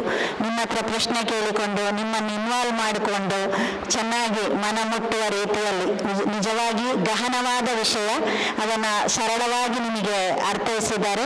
ಅವರಿಗೆ ಮತ್ತೊಮ್ಮೆ ಧನ್ಯವಾದಗಳನ್ನು ಹೇಳ್ತಾ, ಟೀಚರ ಮಗಳಂತವರು, ಹಾಗಾಗಿ ಟೀಚರ ಛಾಯೆ ಕೂಡ ಅವರಲ್ಲಿ ಇದೆ ಅಂತ ನಾನು ಗುರುತಿಸಿದ್ದು ತಪ್ಪಲ್ಲ. ಹಾಗಾಗಿ ಇನ್ನೊಮ್ಮೆ ನಮ್ಮೊಂದಿಗೆ ಡಾಕ್ಟರ್ ವೇಣು ಇದ್ದಾರೆ, ಇವತ್ತಿನ ಕಾರ್ಯಕ್ರಮದ ಅಧ್ಯಕ್ಷರ ನೆಲೆಯಲ್ಲಿ ಒಂದೆರಡು ಮಾತುಗಳನ್ನ ಆಡ್ತಾರೆ. ಒಂದು ಕಾರಣಕ್ಕೆ ನಾವು ಅವರನ್ನ ಬೇರೆ ಬೇರೆ ಕಾರಣಕ್ಕೆ ಕೆಲವರು ಹಾಸ್ಪಿಟಲಲ್ಲಿ ಭೇಟಿಯಾಗಿರ್ಬೋದು. ಒಳ್ಳೆ ಸುಳ್ಯದ ಒಬ್ಬ ಪ್ರಸಿದ್ಧ ಡಾಕ್ಟ್ರು. ಇನ್ನೊಂದು ನಮಗೆ ಯಾಕೆ ಆತ್ಮೀಯರು ಅಂತ ಹೇಳಿದ್ರೆ, ತುಂಬಾ ಪುಸ್ತಕಗಳನ್ನ ಓದ್ತಾರೆ, ಪುಸ್ತಕಗಳ ಬಗ್ಗೆ ಚರ್ಚೆ ಮಾಡ್ತಾರೆ. ಒಮ್ಮೊಮ್ಮೆ ನನಗೆ ಅವರ ಹತ್ರ ಮಾತಾಡುವಾಗ ಹೆದರಿಕೆ ಆಗ್ತದೆ, ಯಾಕಂದ್ರೆ ಅವರದ್ದು ಕವಿಗಳ ಬಗ್ಗೆ, ಸಾಹಿತಿಗಳ ಬಗ್ಗೆ ಎಲ್ಲ ಚರ್ಚೆ ಮಾಡ್ತಾರೆ. ಬರೀ ರೋಗದ ಬಗ್ಗೆ ಅಲ್ಲ, ನಾನು ಅವರೊಟ್ಟು ಸೇರಿದಾಗ ರೋಗದ ಬಗ್ಗೆ ಮಾತಾಡೋದಕ್ಕಿಂತ ಹೆಚ್ಚು ಸಾಹಿತ್ಯದ ಬಗ್ಗೆ ಮಾತಾಡ್ತೇವೆ. ಇವರು ಕೂಡ ಒಬ್ಬ ಒಳ್ಳೆ ಶಿಕ್ಷಕಿಯ ಎಲ್ಲ ಲಕ್ಷಣಗಳಿದೆ. ನಮ್ಮನ್ನು ಉದ್ದೇಶಿಸಿ ಅಧ್ಯಕ್ಷೀಯ ನೆಲೆಯಲ್ಲಿ ಮಾತಾಡಬೇಕು ಅಂತ ಕೇಳಿಕೊಳ್ತು. ಹುಲ್ಲಾಗು ಬೆಟ್ಟದಡಿ ಮನೆಗೆ ಮಲ್ಲಿಗೆಯಾಗು, ಕಲ್ಲಾಗು ಕಷ್ಟಗಳ ಮಳೆಯ ವಿಧಿಸಿರಿ, ಬೆಲ್ಲ ಸಕ್ಕರೆಯಾಗು ದೀನ ದುರ್ಬಲರಿಗೆ, ಎಲ್ಲರೆಡೆ ಒಂದಾಗು ಮಂಕುತಿಮ್ಮ. ಕೇಳಿದಿರಾ? ಕೇಳಿಲ್ಲ? ಹುಲ್ಲಾಗು ಬೆಟ್ಟದಡಿ, ಹೌದಲ್ಲ? ಹಾಗಾದ್ರೆ ಸುಲಭ ಆಯ್ತು. ಹುಲ್ಲಿಗೆ ಬೆಳಿಲಿಕ್ಕೆ ಕಷ್ಟ ಇಲ್ಲ, ಒಂದ್ ಸ್ವಲ್ಪ ಮಳೆ ಬಿದ್ರೂ ಬೆಳೀತದೆ. ಹಾಗಾಗಿ ನಾವು ಸುಲಭವಾಗಿ ಅಂದ್ರೆ ನಮ್ಗೆ ಅದಿದ್ರೆ ಮಾತ್ರ ಬದುಕ್ತೇನೆ, ಇದಿದ್ರೆ ಮಾತ್ರ ಬದುಕ್ತೇನೆ ಅಂತಲ್ಲ. ಸಣ್ಣ ವ್ಯವಸ್ಥೆಯಲ್ಲಿದ್ರೂ ಕೂಡ ನನ್ನನ್ನು ನಾನು ಎತ್ತರಿಸಿಕೊಳ್ಳಿಕ್ಕೆ, ಬದುಕಲಿಕ್ಕೆ ನಾನು ನನ್ನನ್ನು ಬೆಳೆಸ್ಕೊಳ್ಬೇಕು. ಕಲ್ಲಾಗು ಕಷ್ಟಗಳ ಮಳೆಯ ವಿಧಿ ಸುರಿಯೇ. ಆಯ್ತಪ್ಪ, ಕಷ್ಟ ಬಂತು, ಕಷ್ಟಗಳ ಮಳೆನೇ ಬರ್ತಾ ಇದ್ರೆ ನಾನು ಅದನ್ನು ತಡ್ಕೊಂಡು ಕಲ್ಲಾಗ್ತೇನೆ ಅಂದ್ರೆ ಕಲ್ಲು ಕರಗೋದಿಲ್ವಲ್ಲ, ಕಲ್ಲು ಗಟ್ಟಿಯಾಗಿ ನಿಲ್ಲಿರ್ತದೆ. ಆಯ್ತಾ? ಮತ್ತೆ ಏನೋ ನೆಕ್ಸ್ಟ್ ಯಾವುದು 9th ಉಂಟಂತಲ್ಲ, ಹೇಳಿ, ನಮ್ಗೆ ಮರ್ತೋಯ್ತು. ಹುಲ್ಲಾಗು ಬೆಟ್ಟದಡಿ, ಮನೆಗೆ ಮಲ್ಲಿಗೆ ಆಗು. ಏನು ಮನೆಗೆ ಮಲ್ಲಿಗೆ ಆಗೋದು ಅಂತಂದ್ರೆ, ಮಲ್ಲಿಗೆ ಇಲ್ಲಿ ಕೆಲವರು ಮೇಡಮ್ ಹೇಳಿದಾಗ ಗುಲಾಬಿ ಆಗ್ಬೇಕು, ಕೆಲವರಿಗೆ ಮಲ್ಲಿಗೆ ಆಗ್ಬೇಕು. ಮಲ್ಲಿಗೆ ಯಾವ ಮೂಲೆಯಲ್ಲಿ ಇದ್ರೂ ಅದು ಪರಿಮಳವನ್ನು ಕೊಡ್ತದೆ, ಹೌದಾ ಅಲ್ಲ? ಕ್ಲಾಸ್ ರೂಮಿಗೆ ಒಬ್ರು ಮಲ್ಲಿಗೆ ಮುಡ್ಕೊಂಡು ಬಂದ್ರು ಇಡೀ ಕ್ಲಾಸಿಗೆ ಹರಡ್ತದೆ. ಹಾಗೆ ನಾನಲ್ಲಿ ಇದ್ದೇನೆ ಅಂತಂದ್ರೆ ನಾನಂದ್ರೆ ನೀವೆಲ್ಲರೂ, ನಿಮ್ಮ ಇರುವಿಕೆ ಎಲ್ಲರಿಗೂ ಒಂದು ಪರಿಮಳವನ್ನು ಕೊಡುವ, ಸಂತೋಷವನ್ನು ಕೊಡುವ, ಸಂಭ್ರಮವನ್ನು ಕೊಡುವ ಹಾಗಿರ್ಬೇಕು. ಆಯ್ತಾ? ಮತ್ತೆ ಬೆಲ್ಲ ಸಕ್ಕರೆಯಾಗು ದೀನ ದುರ್ಬಲರಿಂಗೆ. ಯಾರು ಕಷ್ಟದಲ್ಲಿದ್ದಾರೋ ಅದನ್ನ ಎಂಪತ್ತಿ ಎಂದಿದ್ದು. ಇನ್ನೊಬ್ರು ಯಾರಾದ್ರೂ ಕಷ್ಟದಲ್ಲಿದ್ದಾಗ ಅವರಿಗೆ ನನ್ನಿಂದ ಏನು ಸಹಕಾರ ಕೊಡ್ಲಿಕ್ಕಾಗುತ್ತಾ ಅದನ್ನ ಕೊಡಬೇಕು. ಎಲ್ಲರೊಳಗೊಂದಾಗೂ ಮಂಕುತಿಮ್ಮ, ನಾನು ಬೇರೆ, ನಾನು ಡಾಕ್ಟ್ರು, ನಾನು ದೊಡ್ಡ ಕುಂಬಳಕಾಯಿ ಅಂತ ಅಂದ್ಕೊಳ್ಳದೆ ನಾನು ಇಲ್ಲಿ ಶಾಲೆಗೆ ಬರ್ತಾ ಇದ್ದೆ, ನಾನು PUC ಓದಿದ್ದು ಇದೇ ಶಾಲೆಯಲ್ಲಿ, ಹಾಗಾಗಿ ನನ್ನ ಶಾಲೆ ಇದು, ನಾನು ಎಲ್ಲರೂ ಅಂದ್ರೆ ಅದರ ಅರ್ಥ ನಾವೆಲ್ಲರೂ ಒಂದೇ ಅನ್ನುವ ಭಾವ. ಇನ್ನೊಂದು ಕಗ್ಗ ನಿಮ್ಗೆ ಪಾಠದಲ್ಲಿದೆ ಗೊತ್ತಿಲ್ಲ, ಹಳೆಬೇರು ಹೊಸ ಚಿಗುರು ಮೂಡಿರಲು ಮರಸೊಗಸು, ಹಳೆ ತತ್ವ ಹೊಸ ಯುಕ್ತಿ ಮೇಳೈಸ ಧರ್ಮ. ಮತ್ತೆಂಥದ್ದು ಮೆದಂಚನು, ಋಷಿತತ್ವದೊಡನೆ ವಿಜ್ಞಾನ ಕಲೆ ಮೇಳೈಸೆ ಜಸವು ಜನ ಜೀವನಕ್ಕೆ ಮಂಕುತಿಮ್ಮ. ಅಂದ್ರೆ ಹಳೆಬೇರು ಹೊಸ ಚಿಗುರು, ಹಳೆ ತತ್ವಗಳೂ ಬೇಕು, ಹೊಸದಾಗಿ ಏನ್ ಬರ್ತಾ ಇದೆ, ನಮ್ಗೆ ಮೊಬೈಲ್ ಇಲ್ಲದೆ ಇರೋಕ್ಕಾಗೋದಿಲ್ಲ. ಹಾಗಂತ ಹಳೆ ತತ್ವಗಳೇನಿದೆ, ಅಪ್ಪ ಅಮ್ಮನವ್ರು ಹೇಳೋ ಮಾತುಗಳಿರ್ಬೋದು, ಬೆಳಿಗ್ಗೆ ಹೇಳ್ಬೇಕು, ಸ್ನಾನ ಮಾಡಬೇಕು, ದೇವರಿಗೆ ಕೈ ಮುಗಿಬೇಕು, ನಾನ್ ಮೊಬೈಲೇ ಎದ್ದು ನೋಡ್ತೇನೆ, ಹಾಗಲ್ಲ. ಹಳೆಬೇರು ಹೊಸ ಚಿಗುರು, ಮೊಬೈಲ್ ಬೇಕು. ಯಾಕೆ? ಕೊರೋನಾ ಸಮಯದಲ್ಲಿ ಪಾಠ ಎಲ್ಲ ಮೊಬೈಲಲ್ಲೇ ಆಯ್ತು ಅಲ್ವಾ? ನೋಟ್ಸ್ಗಳು ಮೊಬೈಲಲ್ಲಿ ಕೊಡ್ತಾರೆ, PDF ನೋಟ್ಸ್ ಬರುತ್ತೆ, ಅದನ್ನು ಉಪಯೋಗಿಸ್ಕೊಳ್ಬೇಕು. ಋಷಿತತ್ವದೊಡನೆ ವಿಜ್ಞಾನ ಕಲೆ ಮೇಳೈಸೆ ನಮ್ಗೆ ಬದುಕು ಒಳ್ಳೇದಾಗುತ್ತೆ. ಹಾಗಾಗಿ ಹಳೆದು ಅಂತ ಹಳೆದನ್ನು ಬಿಡೋದಲ್ಲ, ಬರೀ ಹೊಸದು ಅಂತ ಹೊಸದನ್ನು ಮಾತ್ರ ತಗೊಳ್ಳೋದಲ್ಲ. ಇವುಗಳನ್ನೆಲ್ಲ ನಾವು ಮೇಳೈಸ್ಕೊಂಡಾಗ ನಮ್ಮ ಈ ಏನು ಭವ್ಯ ಭಾರತದ ಪರಂಪರೆಯ ಜೊತೆಗೆ ಈ ವಿಜ್ಞಾನ ಏನು ಬೆರೀತಾ ಇದೆ ಅವುಗಳ ಜೊತೆಗೆ ನಾವು ಭಾರತದ ಭವ್ಯ ಪ್ರಜೆಗಳಾಗಬೇಕು. ನೀವು ಇವತ್ತಿನ ಪ್ರಜೆಗಳ, ನಾಳಿನ ಪ್ರಜೆಗಳ? ಇವತ್ತಲ್ವಾ? ನೀವು ಇವತ್ತಿನ ಪ್ರಜೆಗಳೇ, ನಾಳೆಯ ಭವಿಷ್ಯ ನೀವು. ನಾಳೆ ಭಾರತ ಉದ್ಧಾರ ಆಗ್ಬೇಕು ಅಂತಾದ್ರೆ, ಭಾರತ ಪ್ರಕಾಶಮಾನವಾಗಿ ಆಗ್ಬೇಕಂದ್ರೆ ನಿಮ್ಮ ಶ್ರಮ ತುಂಬಾ ತುಂಬಾ ಅಗತ್ಯ. ದಯವಿಟ್ಟು ನಿಮ್ಮ ಆರೋಗ್ಯ, ನಿಮ್ಮ ದೈಹಿಕ ಆರೋಗ್ಯ, ನಿಮ್ಮ ಮಾನಸಿಕ ಆರೋಗ್ಯ ಖಂಡಿತವಾಗಿ ನೀವು ನೋಡ್ಕೊಳ್ಬೇಕು. ಹಲೋ, ನಮಸ್ಕಾರ ಎಲ್ಲರಿಗೆ. ಕೆಲವರು ಹೇಳಲೇ ಇಲ್ಲ ಗೊತ್ತಾ? ಓಕೆ, ನಿಮ್ಮಲ್ಲಿ ಏನೇ ದೈಹಿಕ ಮಾನಸಿಕ ಸಮಸ್ಯೆಗಳಿದ್ರೆ ದಯವಿಟ್ಟು ನಿಮ್ಮ ತಂದೆ ತಾಯಿ ಹತ್ರ ಹೇಳಿ. ಯಾಕಂದ್ರೆ ಈ ಹರೆಯದಲ್ಲಿ ಏನಾಗುತ್ತೆ, ನಮ್ಮನ್ನೊಬ್ರು ಪ್ರೀತಿಯಿಂದ ಮಾತನಾಡಿಸ್ಬೇಕು ಅಂತ ಅನ್ನಿಸ್ತದೆ. ಅಪ್ಪ ಅಮ್ಮನವರು ಬಿಸಿ ಗಡಿಬಿಡಿಯಾಗಿ ಪ್ರೀತಿಯಲ್ಲಿ ಮಾತಾಡಿಸದೆ ಹೋದ್ರೆ, ಯಾರೋ ದಾರಿಯಲ್ಲಿ ಕರೆದವರು ಪ್ರೀತಿ ತೋರಿಸಿದ್ರೆ ಅವರ ಹಿಂದೆ ಹೋಗುವಾಗ ಆಗ್ತದೆ. ದಯವಿಟ್ಟು ಅಪ್ಪ ಅಮ್ಮನ ಹತ್ರ ಮಾತಾಡಿ, ನಿಮ್ಮ ಏನೇ ಸಮಸ್ಯೆಗಳಿದ್ರೆ ಹೇಳಿ, ಅವ್ರ ಹತ್ರ ಹೇಳಿ, ನಮ್ಮ ಹತ್ರ ಪ್ರೀತಿಯಿಂದ ಮಾತಾಡಿ, ನಮ್ಗೆ ಪ್ರೀತಿ ಬೇಕು ಅಂತ. ಏನು ನೀವು ಚೌಕಾಸಿ ಮಾಡ್ಬೇಕಾಗಿಲ್ಲ, ನಿಮ್ಮ ಅಪ್ಪ ಅಮ್ಮನ ಹತ್ರ ಧಾರಾಳವಾಗಿ ಕೇಳ್ಬೋದು. ಟೀಚರ್ಸ್ ಇದ್ದಾರೆ, ಅವರುಗಳು ಕೂಡ ಪ್ರೀತಿ ಕೊಡ್ತಾರೆ. ಎಷ್ಟು ಶ್ರಮ ಮಾಡ್ತಾರೆ ಅಂತ ಅನ್ನೋದಕ್ಕೆ ನಮ್ಮ SLC ಈ ಸರಿಯ ರಿಸಲ್ಟೇ ಕೂಡ ಸಾಕ್ಷಿ. ಹೌದಾ ತಾನೆ? ಸೊ ನಿಮ್ಮ SLC ಮಕ್ಕಳು 2nd ರ್ಯಾಂಕ್ ಮತ್ತು 7th ರ್ಯಾಂಕ್ ಬಂದ ಮತ್ತು ಡಿಸ್ಟಿಂಕ್ಷನ್ ಅಲ್ಲಿ ತುಂಬಾ ಮಕ್ಕಳು ಪಾಸ್ ಆಗಿದ್ದಾರೆ. ಅವರೆಲ್ಲರಿಗೂ ಒಂದು ಚಪ್ಪಾಳೆ ಮೂಲಕ ಈಗ ನಾವು ಅಭಿನಂದನೆ ಹೇಳೋಣ. ಹಾ, ಅದಕ್ಕೆಲ್ಲ ಸಾಧನೆ ಮಾಡಲಿಕ್ಕೆ ಕಾರಣವಾದವರು ನಿಮ್ಮ ಶಾಲೆಯ ಶಿಕ್ಷಕ ವರ್ಗ. ಹೌದು ತಾನೆ? ಹೌದಾ ಅಲ್ಲ? ಹೌದಾ ಅಲ್ವಾ? ಹಾಗಾಗಿ ನೀವು ಚೆನ್ನಾಗಿ ಓದಿದ್ರೆ ಟೀಚರ್ಸ್ಗೆ ಕೆಲಸ ಕಡಿಮೆ ಆಗುತ್ತೆ, ಆಮೇಲೆ ಸಂಭ್ರಮ ಜಾಸ್ತಿ ಆಗುತ್ತೆ. ದಯವಿಟ್ಟು ನಿಮ್ಮ ಧರ್ಮ ಏನಿದೆ, ನಿಮ್ಮ ಕರ್ತವ್ಯ ಏನಿದೆ, ಓದುವಂಥದ್ದು, ಆರೋಗ್ಯವನ್ನು ಕಾಪಾಡುವಂಥದ್ದು, ಮಾನಸಿಕವಾಗಿ ಆದಷ್ಟು ಹಗುರವಾಗಿರುವಂಥದ್ದು, ಏಕಾಗ್ರತೆಯನ್ನು ಹೆಚ್ಚು ಮಾಡಿಕೊಳ್ಳುವಂಥದ್ದು, ಒಳ್ಳೆಯ ಆಹಾರ ಸೇವನೆ ಮಾಡುವಂಥದ್ದು. ಯಾವ ಆಹಾರ? ಒಳ್ಳೆಯ ಆಹಾರ ಯಾವುದು ಅಂತ ಮತ್ತೆ ನೋಡೋಣ. ಆದಷ್ಟು ತರಕಾರಿಗಳು, ಹಣ್ಣು ಹಂಪಲುಗಳು, ನೀರು ಸೇವಿಸುವಂಥದ್ದು, ಇದನ್ನೆಲ್ಲ ನಾವು ಮಾಡಿದ್ರೆ ನಮ್ಮ ಆರೋಗ್ಯ ಚೆನ್ನಾಗಿರ್ತದೆ. ಜಾಸ್ತಿ ಏನೋ ಡಾಕ್ಟರ್ನ ಕ್ಲಿನಿಕಲ್ಲಿ ನೋಡ್ಬೇಕಾಗಿ ಆಗಿರೋದಿಲ್ಲ. ಅರ್ಥ ಆಯ್ತಾ? ಆದಷ್ಟು ನಮ್ಮ ಆರೋಗ್ಯವನ್ನು ನಾವು ಕಾಪಾಡಬೇಕು. ಆಮೇಲೆ ಇಲ್ಲಿ ನಮಗೆ ಕಾರ್ಯಕ್ರಮ ಮಾಡಲಿಕ್ಕೆ ಅವಕಾಶ ಕೊಟ್ಟಿದ್ದಕ್ಕಾಗಿ ಭಾರತೀಯ ವೈದ್ಯಕೀಯ ಸಂಘ, ಕರ್ನಾಟಕ ರಾಜ್ಯ ಶಾಖೆ, ಭಾರತೀಯ ವೈದ್ಯಕೀಯ ಸಂಘ ಸುಳ್ಯ ಶಾಖೆ, ಕನ್ನಡ ವೈದ್ಯ ಬರಹಗಾರರ ಸಮಿತಿಯ ಎಲ್ಲ ಪದಾಧಿಕಾರಿಗಳನ್ನು ನಾನಿಲ್ಲಿ ನೆನೆಸ್ಕೊಳ್ತೇನೆ. ಹಾಗೆ ಈ ಶಾಲೆಯ ಎಲ್ಲ ಶಿಕ್ಷಕ ವರ್ಗ ಹಾಗೂ ಮುಖ್ಯವಾಗಿ ವಿದ್ಯಾರ್ಥಿನಿಯ ವೃಂದಕ್ಕೆ ನನ್ನ ನಮಸ್ಕಾರಗಳು, ಧನ್ಯವಾದಗಳು. ಇಷ್ಟು ಹೊತ್ತು ನಮ್ಮೊಂದಿಗಿದ್ದು ಒಂದು ವಿಶೇಷ ಕಾರ್ಯಕ್ರಮವನ್ನು ನಡೆಸಿಕೊಟ್ಟಂತಹ ಡಾಕ್ಟರ್ ಸುಲೇಖಾ ವರದರಾಜ್ ಇವರಿಗೆ ಒಂದು ಕಿರು ಕಾಣಿಕೆಯನ್ನು ನೀಡಿ ಗೌರವಿಸುವ ಸಮಯ. ಇದನ್ನು ಭಾರತೀಯ ವೈದ್ಯಕೀಯ ಸಂಘ ಸುಳ್ಯ ಶಾಖೆಯ ಅಧ್ಯಕ್ಷರಾದ ಡಾಕ್ಟರ್ ವೀಣಾ ಇವರು ನೆರವೇರಿಸಿಕೊಡ್ತಾರೆ.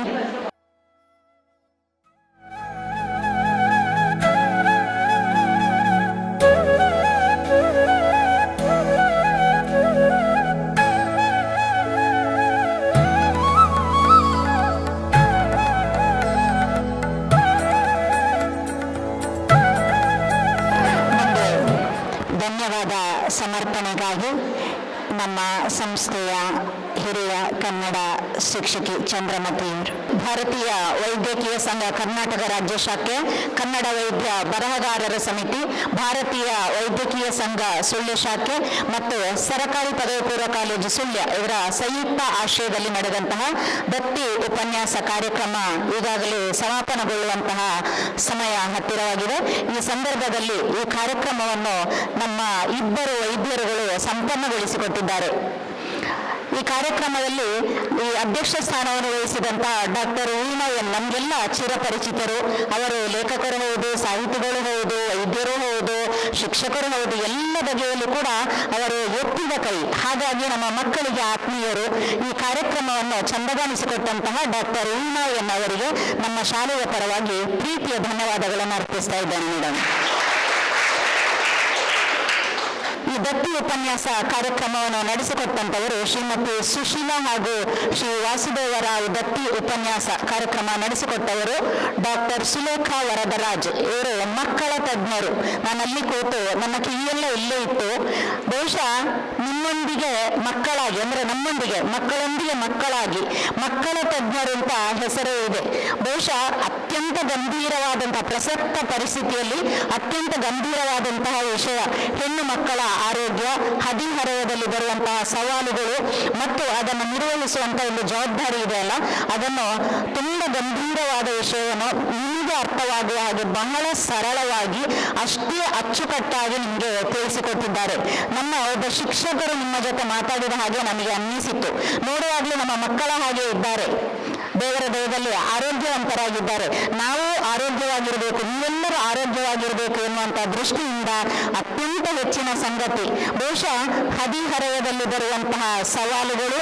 ಆ ಸವಾಲುಗಳನ್ನು ನಾವು ಹೇಗೆ ನಿರ್ವಹಿಸಬೇಕು, ಆ ಸವಾಲುಗಳನ್ನು ನಿರ್ವಹಿಸಬೇಕಾದ್ರೆ ನಮ್ಮ ದೈಹಿಕ ಪರಿಸ್ಥಿತಿ ಮತ್ತು ದೈಹಿಕ ಆರೋಗ್ಯ ಹೇಗಿರಬೇಕು, ಇದರ ಜೊತೆಯಲ್ಲಿ ಮಾನಸಿಕ ಆರೋಗ್ಯ ಹೇಗಿರಬೇಕು, ಮಾನಸಿಕ ಆರೋಗ್ಯ ಮತ್ತು ದೈಹಿಕ ಆರೋಗ್ಯ ಎರಡೂ ಚೆನ್ನಾಗಿದ್ರೆ ಮತ್ತು ಅದನ್ನು ನಾವು ಸಮತೋಲನ ಮಾಡಲಿಕ್ಕೆ ನಮಗೆ ಗೊತ್ತಿದ್ರೆ ನಮ್ಮ ಆರೋಗ್ಯವನ್ನು ನಾವು ಕಾಪಾಡಿಕೊಳ್ಳಬಹುದು. ನಮ್ಮ ಆರೋಗ್ಯ ಬೇರೆಲ್ಲೂ ಇಲ್ಲ, ನಮ್ಮ ಕೈಯಲ್ಲೇ ಇದೆ, ನಮ್ಮ ಅಂಗೈಯಲ್ಲೇ ಇದೆ ಎಂಬುದನ್ನು ಬಹಳ ಚೆನ್ನಾಗಿ ಅವರು ಪ್ರಸ್ತುತಪಡಿಸಿದ್ದಾರೆ. ಬಹುಶಃ ಅವರು ಹೇಳಿದಂತಹ ಬಹಳ ಉತ್ತಮವಾದಂತಹ ಒಂದು ಮಾತು, ಮಕ್ಕಳೇ ನಿಮ್ಮ ದೇಹವನ್ನು, ನಿಮ್ಮ ಮನಸ್ಸನ್ನು, ನಿಮ್ಮನ್ನು ನೀವು ಪ್ರೀತಿಸಿ ಅಂತ ಹೇಳಿದ್ರು. ನಿಮ್ಮನ್ನು ನೀವು ಯಾವಾಗ ಪ್ರೀತಿಸ್ಲಿಕ್ಕೆ ಹೊರಡ್ತೀರೋ ಆಗ ನಿಮ್ಮ ಮನಸ್ಸನ್ನು ಸ್ವಚ್ಛಗೊಳಿಸಿಕೊಳ್ತೀರಿ, ಪರಿಶುದ್ಧವಾಗಿರುವ ಹಾಗೆ ನೋಡಿಕೊಳ್ತೀರಿ. ನಿಮ್ಮ ದೇಹವನ್ನು ಸ್ವಚ್ಛವಾಗಿ ಪರಿಶುದ್ಧವಾಗಿ ಇಟ್ಟುಕೊಂಡ್ರೆ ನಾವೇನ್ ಮಾಡ್ತೇವೆ, ಹದಿಹರೆಯದಲ್ಲಿ ಬರುವಂತಹ ಅತಿ ದೊಡ್ಡ ಸವಾಲನ್ನು ಅವರು ಗುರುತಿಸಿದ್ರು. ನಾವು ಈ ಹದಿಹರೆಯದಲ್ಲಿ ಇನ್ಯಾರನ್ನೂ ಪ್ರೀತಿ ಮಾಡಲಿಕ್ಕೆ ಹೋಗ್ತೇವೆ. ಗಮನಿಸಿ ಮಕ್ಕಳೇ, ಇದು ಬಹಳ ಮುಖ್ಯವಾದಂತಹ ಒಂದು ವಿಷಯ. ನಾವು ಇನ್ಯಾರನ್ನೂ ಪ್ರೀತಿ ಮಾಡಲಿಕ್ಕೆ ಹೋಗ್ತೇವೆ, ಯಾವುದೋ ಹಂತಕ್ಕೆ ದುಡ್ಡಿಡ್ತೇವೆ, ಅದಲ್ಲ. ನಮ್ಮನ್ನು ನಾವು ಪ್ರೀತಿ ಮಾಡಬೇಕು, ನಾವು ಅದರಲ್ಲಿ ಗಟ್ಟಿಗರಾಗಬೇಕು ಎನ್ನುವಂಥ ವಿಷಯವನ್ನು ಅತ್ಯಂತ ಸೂಕ್ತವಾಗಿ ನಮಗೆ ತಿಳಿಸಿಕೊಟ್ಟಿದ್ದಾರೆ. ಹಾಗಾಗಿ ಡಾಕ್ಟರ್ ಸುಲೇಖಾ ವರದರಾಜ್ ಅವರಿಗೆ ನಮ್ಮೆಲ್ಲರ ಪರವಾಗಿ ನಾನು ಹಾರ್ದಿಕವಾದಂತಹ ಧನ್ಯವಾದಗಳನ್ನು ಅರ್ಪಿಸ್ತಾ ಇದ್ದೇನೆ ಮೇಡಮ್. ವೇದಿಕೆಯಲ್ಲಿ ಉಪಸ್ಥಿತರಿರುವಂತಹ ನಮ್ಮ ಶಾಲೆಯ ಹಿರಿಯ ಶಿಕ್ಷಕಿಯಾದಂತಹ ಪೂರ್ಣಿಮಾ ಟಿ ಇಷ್ಟೊತ್ತು ನಮ್ಮೊಂದಿಗೆ ಉಪಸ್ಥಿತರಿದ್ರು. ಅವರಿಗೂ ಕೂಡ ನಮ್ಮೆಲ್ಲರ ಪರವಾಗಿ ನಾನು ಧನ್ಯವಾದಗಳನ್ನು ಅರ್ಪಿಸ್ತಾ ಇದ್ದೇನೆ. STMC ಅಧ್ಯಕ್ಷರಾದಂತಹ ಶ್ರೀಮತಿ ಮಂಜುಳಾ ಇವರು ವೇದಿಕೆಯಲ್ಲಿದ್ದಾರೆ. ಜೊತೆಗೆ STMCಯ ಉಪಾಧ್ಯಕ್ಷರಾದಂತಹ ಹಸೇನರ್ ಸರ್ ಇದ್ದಾರೆ. ಇದರೊಂದಿಗೆ ಈ ಕಾರ್ಯಕ್ರಮವನ್ನು ನಿರೂಪಣೆ ಮಾಡಿದಂತಹ ಮಮತಾ ಮೇಡಮ್ ಇದ್ದಾರೆ. ಈ ಕಾರ್ಯಕ್ರಮಕ್ಕೆ ನಿಮ್ಮ ಹಿಮೋಗ್ಲೋಬಿನ್ ಚೆಕ್ ಮಾಡುವಂತಹ ಈ ಕಾರ್ಯಕ್ರಮಕ್ಕೆ ವೀಣಾ ಮೇಡಮ್ ಅವರ ಅಸಿಸ್ಟೆಂಟ್ ಬಂದಿದ್ದಾರೆ. ಜೊತೆಯಲ್ಲಿ ಇಬ್ರು ವೈದ್ಯರು ಬಂದು ಹೋದ್ರು. ಅವರ ಜೊತೆ ಅವರ ಪತಿಯವರಾದಂತಹ ಬಾಲಚಂದ್ರ ಅವರಿದ್ರು. ಈ ಎಲ್ಲರ ಸಹಕಾರದೊಂದಿಗೆ ಮತ್ತು ನಮ್ಮ ಸಂಸ್ಥೆಯ ಶಿಕ್ಷಕಿ ವೃತ್ತಿ ಶಿಕ್ಷಕಿಯಾದಂತಹ ಚಂದ್ರಾವತಿ ಮೇಡಮ್ ಇದ್ರು. ನಮ್ಮ ಶಿಕ್ಷಕರು ಹಿಂದೆ ಕೂತಿದ್ದಾರೆ ಮತ್ತು ಪ್ರಾಂಶುಪಾಲರ ಪೂರ್ಣ ಸಹಕಾರ ಇದೆ. ಹಾಗಾಗಿ ಈ ಎಲ್ಲ ಕಾರ್ಯಕ್ರಮಕ್ಕೆ ಜೊತೆಗೂಡಿದಂತಹ ಎಲ್ಲರನ್ನು ಕೂಡ ಅತ್ಯಂತ ಪ್ರೀತಿಯಿಂದ ಅವರಿಗೆ ಕೃತಜ್ಞತೆಗಳನ್ನು ಸಲ್ಲಿಸ್ತಾ ಇದ್ದೇನೆ. ಎಲ್ಲಕ್ಕೂ ಮುಖ್ಯವಾಗಿ ನೀವು ವಿದ್ಯಾರ್ಥಿಗಳು, ನಿಮಗಾಗಿ ಆಯೋಜಿಸಿದಂತಹ ಕಾರ್ಯಕ್ರಮ, ಈ ಕಾರ್ಯಕ್ರಮವನ್ನು ನೀವೆಲ್ಲ ಕಿವಿಗೊಟ್ಟು ಕೇಳಿದ್ದೀರಿ. ನಿಮ್ಮನ್ನು ನೀವು ಪ್ರೀತಿ ಮಾಡಲಿಕ್ಕೆ ಹೊರಡ್ತೀರಿ. ನಿಮಗೆ ಮುಂದೆ ಬರುವಂತಹ ಸವಾಲುಗಳನ್ನು ನೀವು ಎದುರಿಸಿ ಅದನ್ನು ನಿರ್ವಹಣೆ ಮಾಡುವಂತಹ ಕೌಶಲ್ಯವನ್ನು ಕಲ್ತುಕೊಳ್ತೀರಿ ಎನ್ನುವಂತಹ ಆಶಯದೊಂದಿಗೆ ಮತ್ತೊಮ್ಮೆ ಎಲ್ಲ ವಿದ್ಯಾರ್ಥಿಗಳಿಗೆ ಮತ್ತು ಈ ಕಾರ್ಯಕ್ರಮಕ್ಕೆ ಸಹಕರಿಸಿದ ಬಹುಶಃ ಆಗಿಂದ ವಿಡಿಯೋಗ್ರಾಫರ್ ನಮ್ಮ ಜೊತೆಯಲ್ಲಿ ಇದ್ದಾರೆ. ಅದು ಕೂಡ ಬಹಳ ಮುಖ್ಯವಾದಂತಹ ಕೆಲಸ. ನಾವು ಇವತ್ತು ಕೇಳ್ತೇವೆ, ನಾಳೆ ಮರಿತೇವೆ, ಆದರೆ ನಮ್ಗೆ ಇನ್ನೊಮ್ಮೆ ನೆನಪಿಸುವಂತಹ ಕಾರ್ಯಕ್ರಮ ಅದು. ಅವರಿಗೂ ಕೂಡ ನಮ್ಮೆಲ್ಲರ ಪರವಾಗಿ ಮತ್ತು ನಿಮಗೂ ಧನ್ಯವಾದಗಳನ್ನು ಅರ್ಪಿಸ್ತಾ ಈ ಕಾರ್ಯಕ್ರಮವನ್ನು ಚಂದಗಾಣಿಸಿಕೊಟ್ಟ ಸರ್ವರಿಗೂ ಮತ್ತೊಮ್ಮೆ ಧನ್ಯವಾದಗಳನ್ನು ಅರ್ಪಿಸ್ತಾ ನನ್ನ ಮಾತುಗಳನ್ನು ಮುಗಿಸ್ತಾ ಇದ್ದೇನೆ. ನಮಸ್ತೆ. ಕಾರ್ಯಕ್ರಮದ ಯಶಸ್ವಿಗೆ ಸಹಕರಿಸಿದ ಎಲ್ಲರನ್ನ ಮತ್ತೊಮ್ಮೆ ವಂದಿಸಿಕೊಳ್ಳುತ್ತಾ ಈ ಕಾರ್ಯಕ್ರಮಕ್ಕೆ ನಮಗೆ ದಾನಿಗಳಾಗಿ ಸಹಕರಿಸಿದ್ದಾರೆ ದೀಪಕ್ ಹಳದೀಪುರ ಇವರು, ಟ್ರಸ್ಟ್ ವೆಲ್ ಹಾಸ್ಪಿಟಲ್ ಬೆಂಗಳೂರು. ಒಂದಷ್ಟು ಕಾರ್ಯಕ್ರಮ ಮಾಡಬೇಕು ಅಂದರೆ ಖರ್ಚುಗಳಿದೆ. ಈಗಾಗಲೇ ನಿಮ್ಮ ರಕ್ತ ಪರೀಕ್ಷೆ ಮಾಡಿದ್ದಾರೆ. ನಾವು ಕ್ಲಾಸಿಂದ ಸೀದಾ ಬಂದು ಸುಲಭದಲ್ಲಿ ರಕ್ತ ಪರೀಕ್ಷೆ ಮಾಡಿದೆವು. ಡಾಕ್ಟರ್ ಹತ್ರ ಹೋಗಬೇಕಾದ್ರೆ ಅಲ್ಲಿ ಕಾಯಬೇಕು, ಫೀಸ್ ಕೊಡಬೇಕು, ಸುಮಾರು ಕೆಲಸ ಇದೆ. ಅರ್ಧ ದಿನದ ಕೆಲಸ. ಒಂದು ಕ್ಷಣದಲ್ಲಿ ನಮಗೆ ನಮ್ಮ ಮನೆ ಬಾಗಿಲಿಗೆ ಬಂದು ನಮ್ಮ ಕ್ಲಾಸ್ ರೂಮಿಗೆ ಬಂದು ಮಾಡಿಕೊಟ್ಟಿದ್ದಾರೆ. ಡಾಕ್ಟರ್ ಸವಿತಾ ಮತ್ತು ಡಾಕ್ಟರ್ ರಜನಿ ಅವರು ಕೂಡ IMA ಸುಳ್ಯ ಇವರು ಆರ್ಥಿಕ ಸಹಾಯವನ್ನು ನೀಡಿ ನಮಗೆ ಸಹಕರಿಸಿದ್ದಾರೆ. ಸುಳ್ಯ ತಾಲೂಕಿನಲ್ಲೇ ಅತ್ಯಂತ ದೊಡ್ಡ ಸಂಸ್ಥೆ ನಮ್ಮದು. ನಾವು ಹೇಳುವ ಎಲ್ಲ ಮಾತುಗಳು ಹಾಗೆ. ವಿದ್ಯಾರ್ಥಿಗಳು ನೀವು ಚೆನ್ನಾಗಿ ಕಲ್ತ್ರೆ ನಮ್ಮೊಂದಿಗೆ ಸಮಾಜ ಇದೆ, ಸಮುದಾಯ ಇದೆ ಎನ್ನುವುದಕ್ಕೆ ಈ ಕಾರ್ಯಕ್ರಮವೇ ಸಾಕ್ಷಿ ಅಂತ ಹೇಳ್ತಾ ಈ ಕಾರ್ಯಕ್ರಮವನ್ನು ಮುಕ್ತಾಯಗೊಳಿಸ್ತಾ ಇದ್ದೇವೆ. ಇಲ್ಲಿಗೆ ಸಭಾ ಕಾರ್ಯಕ್ರಮ ಮುಕ್ತಾಯವಾಯಿತು. ಎಲ್ಲರಿಗೂ ಧನ್ಯವಾದಗಳು.